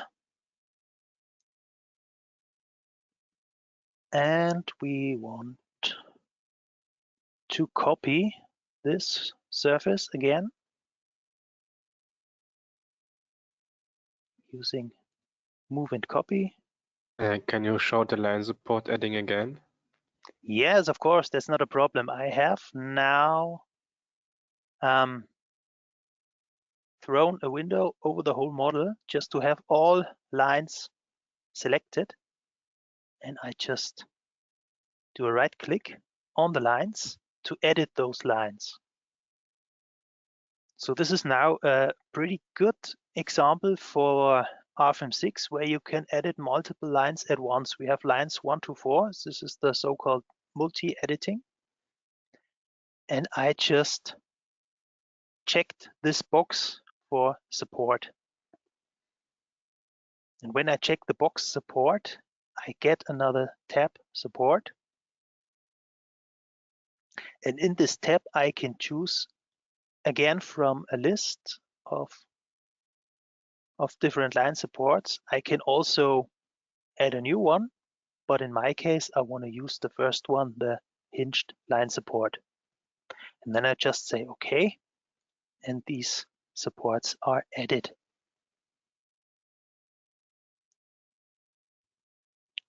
Good.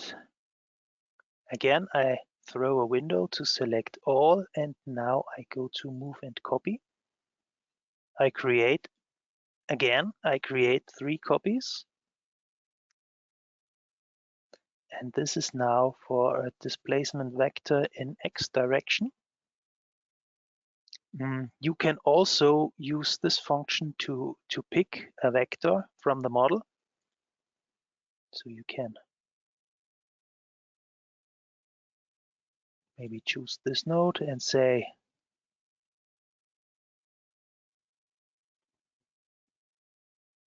to here, 10 meters. Yeah, I will do so. You can also enter the 10 meters here, but have in mind this is again set to millimeters. So it would be 10,000 millimeters. And I say, okay, I have now my 3 copies of the surface. And I will do the same procedure as I did before, just to make it a bit more visible for you. I deactivate the grid.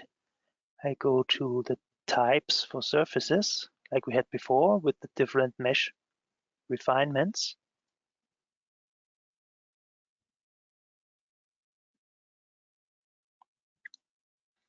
And then I go to target FE length. This is again set to millimeters. I don't like this. I just set the units again, like I showed you before. Lengths are set to millimeters. I want it to be in meters. You can always use this red marker to see what units are changeable right now. Now I can set a target length of 2 meters and assign this to surface number 1.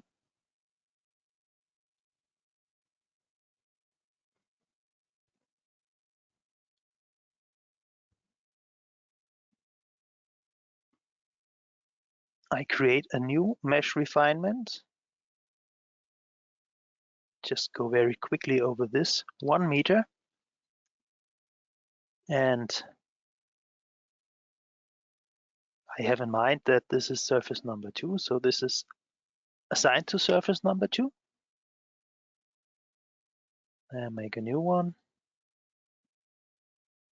with 0.5 meter. Assign it to surface number 3. You can directly enter it if you know the number, which I do in this model. And 1/4 meter on surface number 4. And I say OK. You don't see much at first. When I go to calculate and say generate mesh,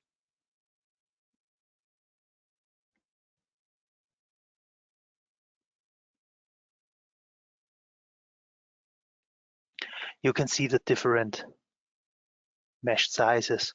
So again, I will create a result section. This time not from the navigator. I also have a button for different result types, which are not active because I have no results now, but the result section is already active. So I choose this. And again, do the same as I did before. 2 points. I go to the very left side of the model, choose the middle of the very left outside line. Again, using the object snap to use the middle of a line. To capture this, I zoom out and zoom in to the very right side of the model. Again, using my object snap to catch the middle of that line. Yeah, this is called section number 1. Projection in global Z direction is okay. That's the setting I want to use. I zoom out and I see my result section again for this.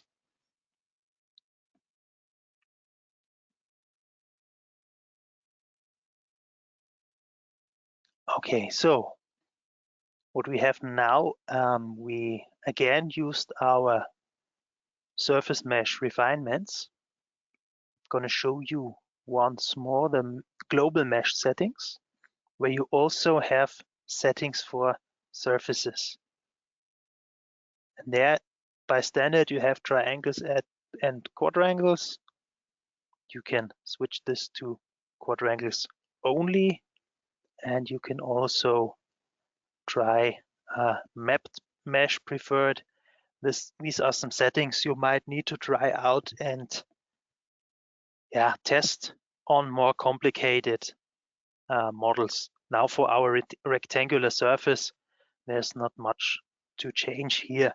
So I just leave it like it is, because you see we have very regular meshes here and all built from rectangular FE mesh elements. So there's not much to change in the global mesh settings.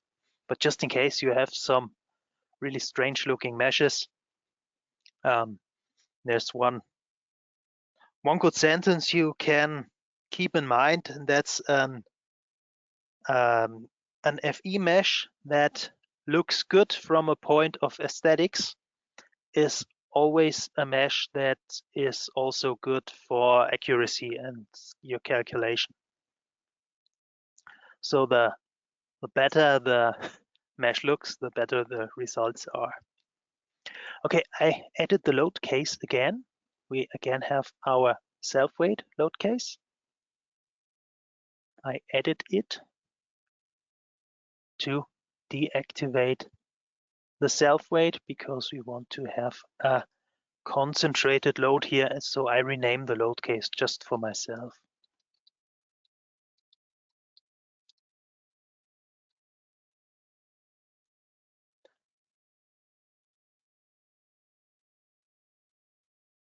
Okay, so now I need a load.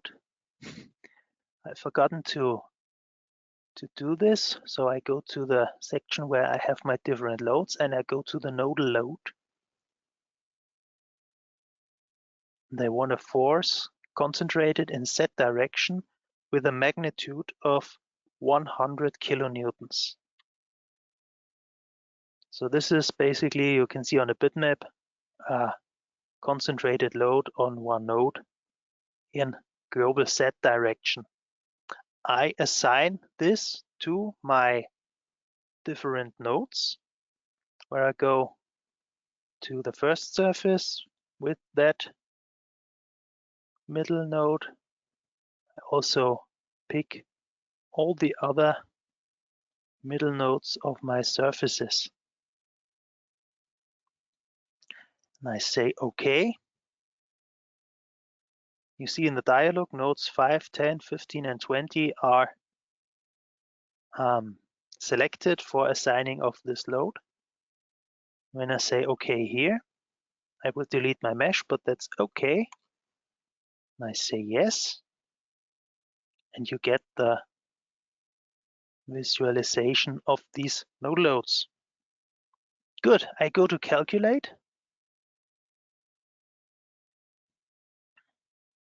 And while the program runs, I'll have a drink.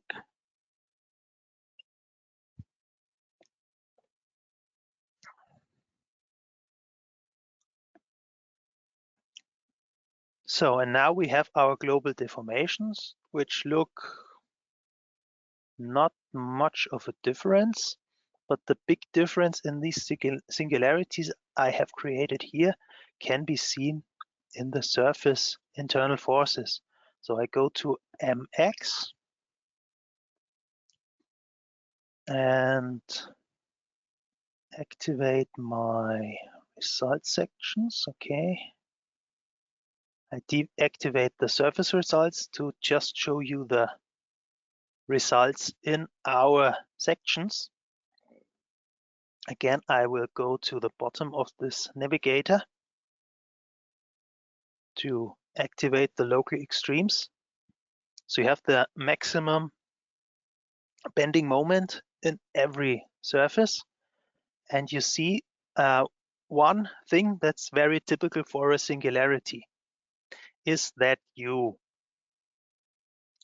finer your mesh gets, the higher the magnitude of the internal force due to that singularity, but the smaller the area where you get that high peak. So this is very typical for singularities, that the smaller the FE mesh, the higher the magnitude and the smaller the area of the singularity.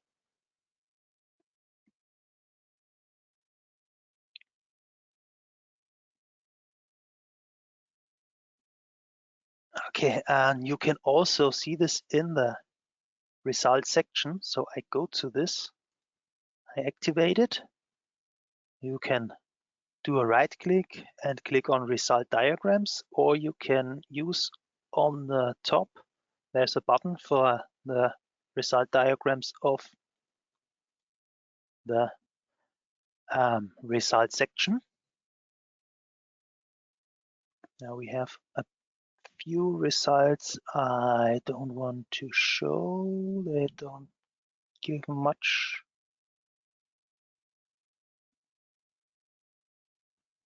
Where are the line supports? Yeah, it's here, PZ. We don't need this. And also don't need the deformations. I just want to look at the bending moment mx here right now. You can also see on the right hand we have a very high peak, but on a narrow part of the surface. So what can you do to handle this? What can you do to handle this situation? The problem is you cannot really tell what of these results is the correct one, because neither of them are.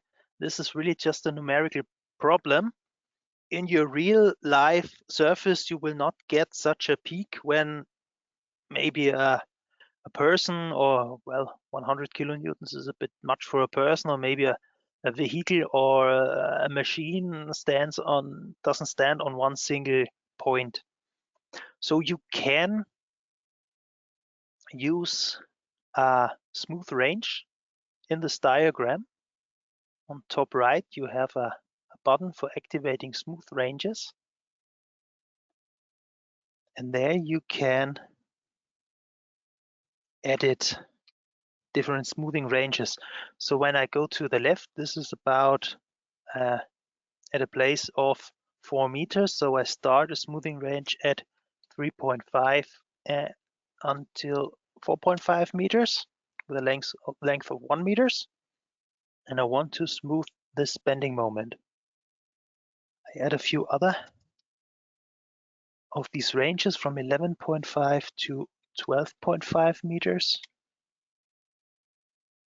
and 19.5 to 20.5 meters, and the third one from 27.5 to 28.5 meters. So these are my 4 smooth ranges. I want to enter here, say OK. And now you can see that we have a average of 30.69 kilonewton meters per meter. In the second surface, 31.67, then 30.69, and in the last one, 27 point something. So this is something you can use to average these peaks, to get at least a glimpse of what might be the correct solution in this case. A second possibility, I want to show you how to maybe get rid of these singularities or keep the influence of them as small as possible, is that I will copy this load case. I will create a new one. So I go to my active load cases and make a copy of the current one and just say OK. And in this load case 2, which is not a concentrated load, so I go back to editing it again. And I will call this free rectangular load.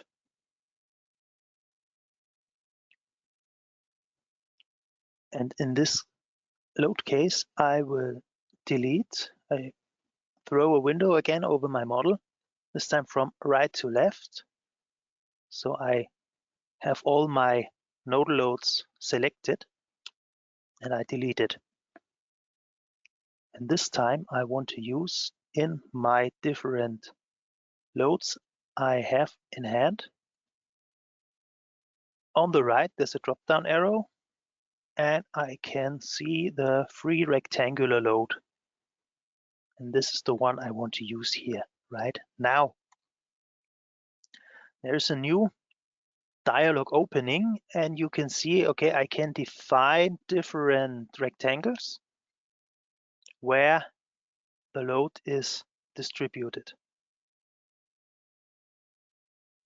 So I go to a load magnitude. This is now a surface load, so not a concentrated load of 100 kilonewton. But in my case, it's 400 kilonewtons per square meter because I want to distribute the load over a quarter of a square meter. So this means I choose the location by center and sides of a rectangle with a side A of 0.5 meters and side B of 0.5 meters. So that's a square of half by a half meter. And then I select a node. Now this first one on the first surface to get that load on and assign the load to surface. Also choose the first one. And when I say OK,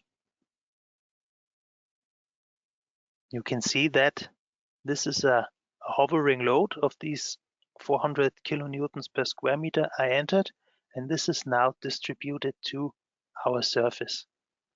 Okay, now I will do the same.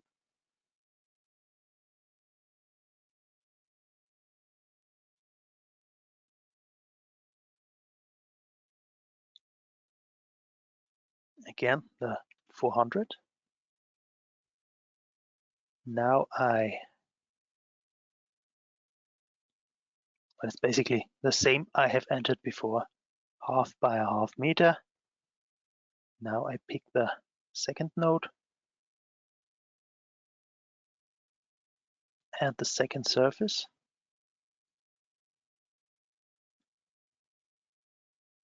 And now I have my second load created. And just to speed things up, I don't hit OK, I hit apply and next. Then I still have my magnitude and location of the load. Now I go to the next node. So I pick the third one. You see the second one is created. I pick the third one on the third surface. Okay. Apply and next, and I do the same on the very right one. Also the right surface. Now I can hit OK and I have my 4 loads. Okay, I calculate this again.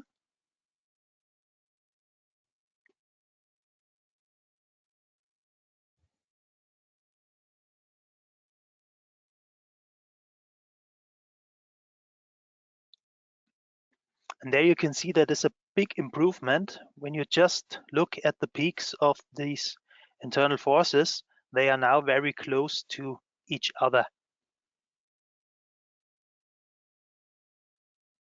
So you get a good impression that I caused the singularity by applying a node load to a surface. So if you now can spread the load over a surface, this is much closer to reality than the case with the nodal load I had before. Okay, I will save this model now.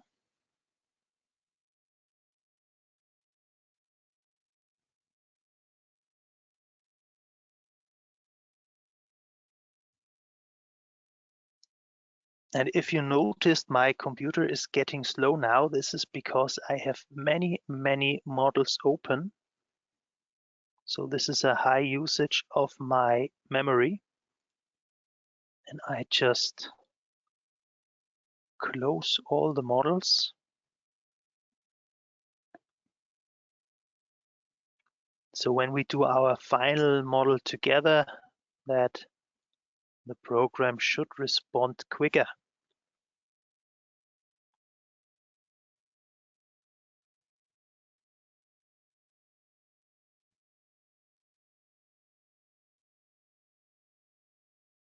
just close these one by one.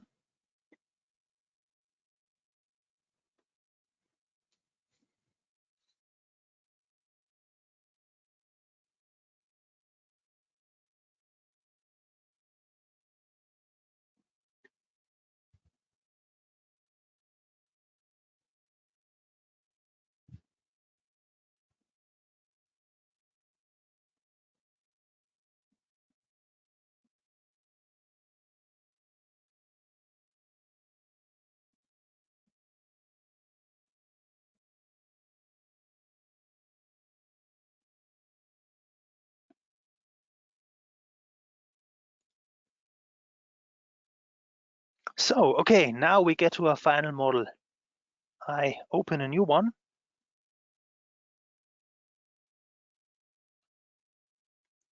And this is really just the same we've done before. I enter a model name, this time 08. Singularity support. I again go to my project. This is also a 2D model plate. And I say, okay.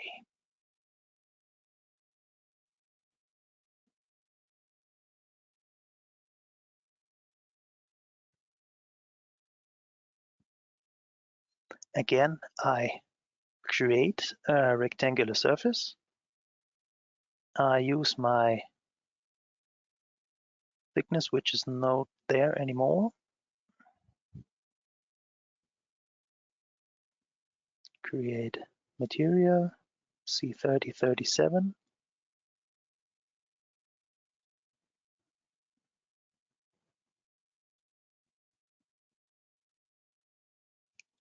Go to the top view, use the origin of my coordinate system, and this is now 8 by 4 meters.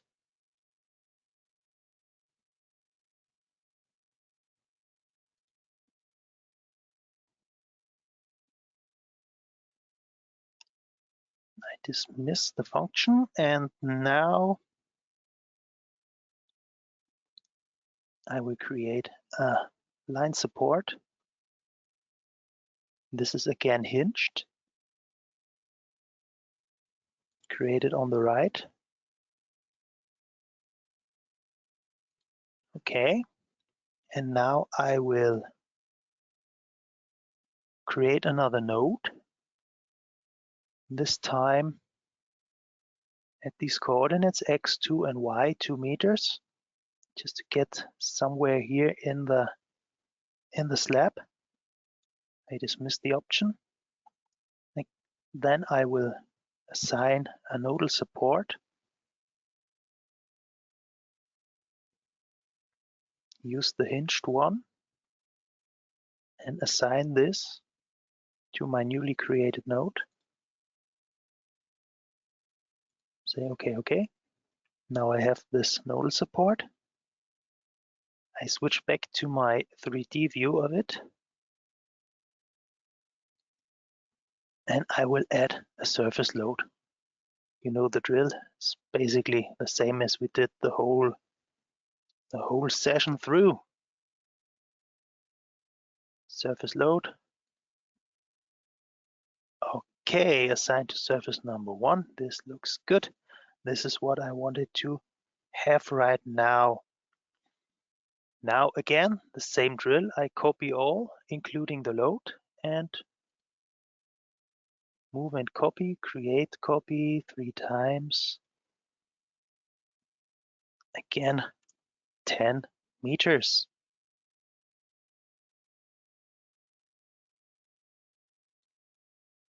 I hide my grid. I hide the loads because now, again, you know the drill. I do my mesh refinements. So types for surfaces, surface mesh refinements.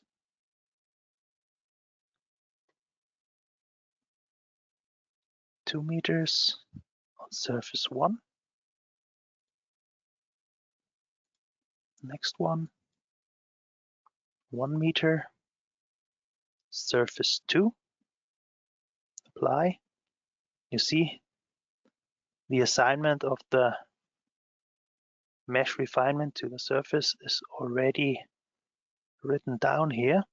We have 0.5 meter and assign it to surface 3,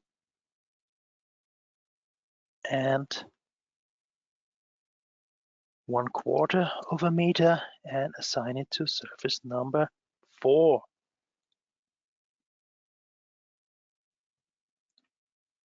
Good. Again, I will create my result section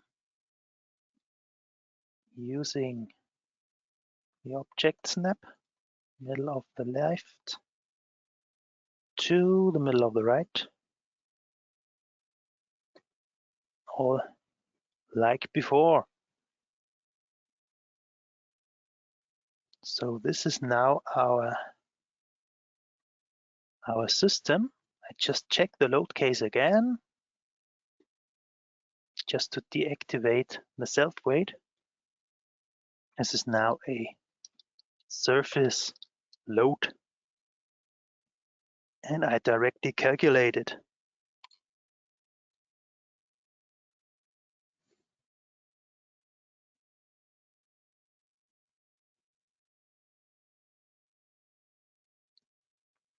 So again, we have different, but pretty similar results in deformation.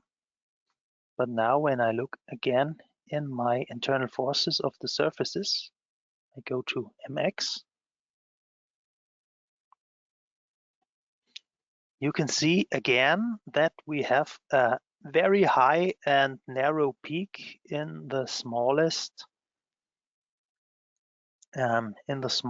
mesh refinement. And also you can see with this type of result smoothing, which is this continuous within surface sets, that you get a very steep increase of this internal forces within one FE element. So that's also a very strong hint that we're dealing with a singularity here. So we have different options now. One thing is we have a rigid nodal support, which is something that can often be problematic. I just deactivate the results here to edit the nodal supports. So the thing is, you can edit this and maybe not make it rigid, but use a spring constant, maybe, I don't know, 10 kilonewtons per meter. You will see the effect of it. Say OK. And calculate the load case once again. You also see the visualization again of a spring.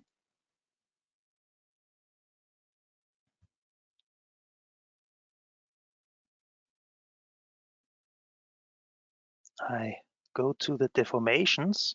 So now what we have is of course, a completely different picture of our deformation, because this nodal support by a spring, it gives us a deformation which is pretty high because I added a very soft spring.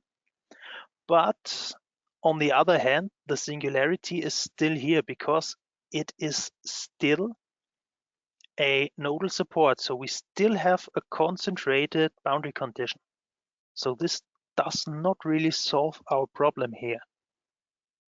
So what can we do? When you make a foundation slab, you usually don't use nodal supports. You usually use a surface support just to get the load spread, to get the support forces spread over a bigger area. And what we can do now with this, maybe you have this maybe this is a ceiling resting on a column, for example. So now I will edit the nodal support because we have another option. I will edit this nodal support again. And we have, for example, our option stiffness via fixtures column. So if I say there's a column underneath this node, I activate this option and I will get another tab in my dialog, stiffness via fixtures column. And when I go to that tab, I can choose between different options. I stick to elastic surface foundations with a rectangular column head. This can also be circular. And let's say, like our free rectangular load in the previous example, I just make this 1/2 by 1/2 meter. No rotation, column height of 5 meters. You can imagine that when I shorten this column down to 3 meters, that the column itself gets a little bit more rigid, and this gives you a higher spring coefficient. You can also see and check if you want to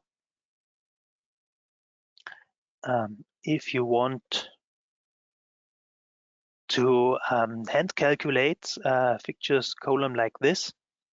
You can check on the bottom right the different spring coefficients that come with this type of fixtures column.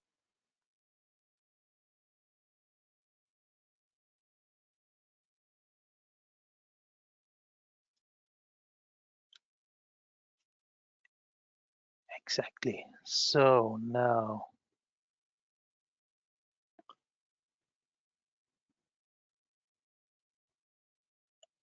okay, let's do this and say okay. I will delete my mesh once again. And now you see this looks pretty different. So it has now a spring coefficient in all the 3 degrees of freedom we have for our 2D model right now. Remember that, still a 2D model with 3 degrees of freedom. And all those supports are come with a spring stiffness. So I will calculate this again now.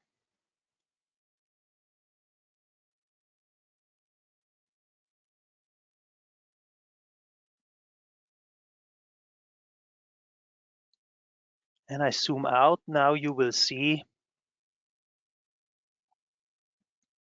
that there's a rectangular hole in all of those 4 surfaces. So what does this mean? This means this hole represents the surface of the fixtures column we have just entered. So this is this 1/2 by 1/2 meter column. So this is cut out of the surface because the support is spread over this surface, and the internal forces on the surface are spread out a bit.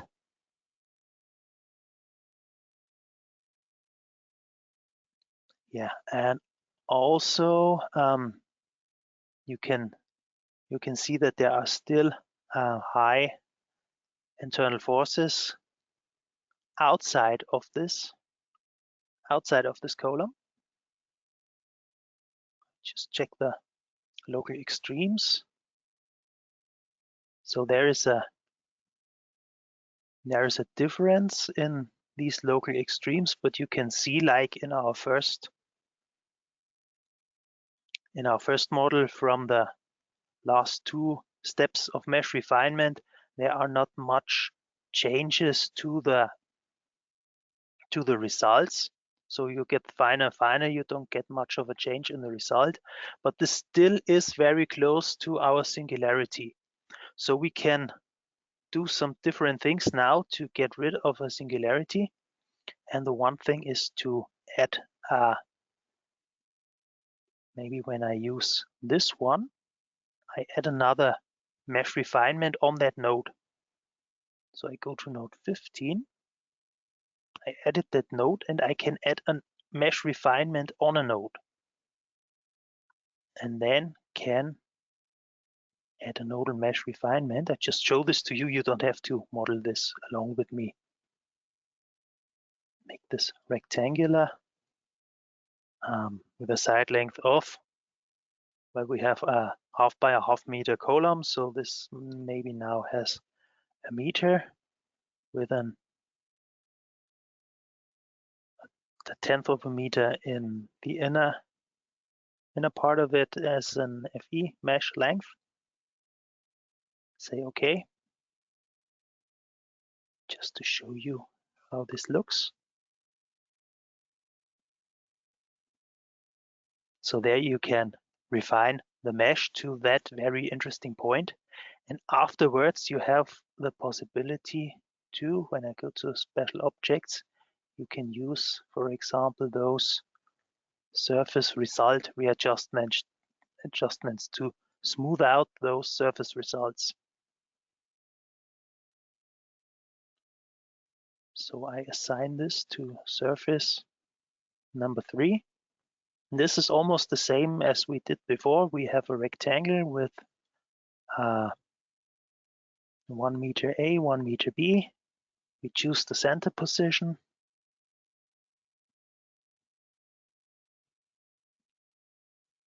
Say OK, and now we have a smoothing range that includes the whole size of our FE mesh refinement on the node.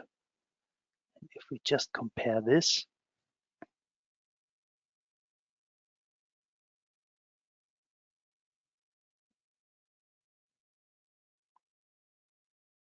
you can smooth the result, but in this case, it didn't do much good because there's always the possibility of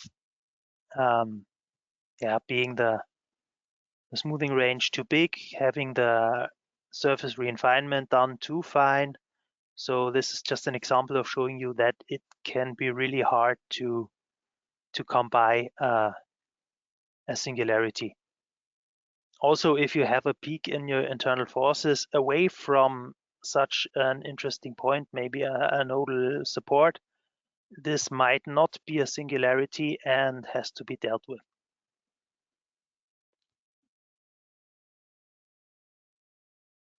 Okay, so that's all for this model. I just undo my last steps. This was just to show you.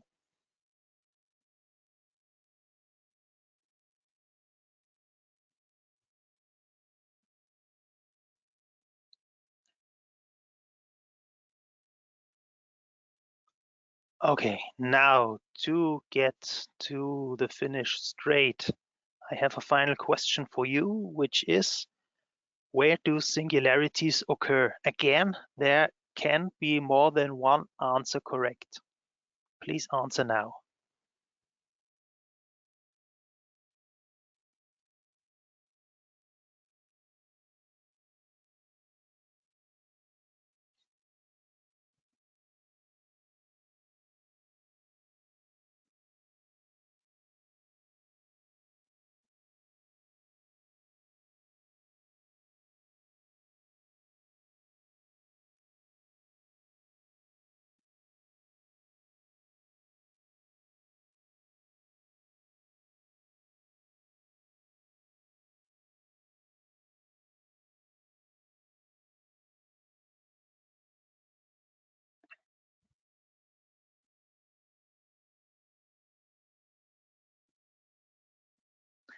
Okay, I will close the question in 3, 2, 1.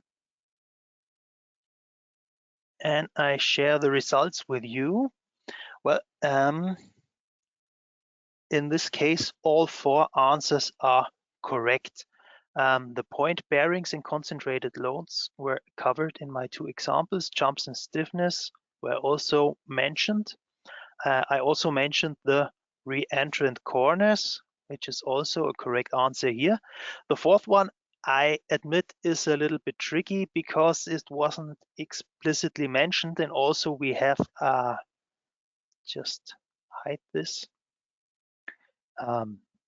If we look at my model here, we have a line support which doesn't bring a singularity, but if you imagine that I have a line support only to this point and the rest is just a part of the slab which is a cantilever, then you can imagine having a singularity at the end point of this line support. So I give you credit for not knowing this because this was really a tricky one. But all in all, it was a good result for this question. Good, I come to the conclusion of our today's session and training.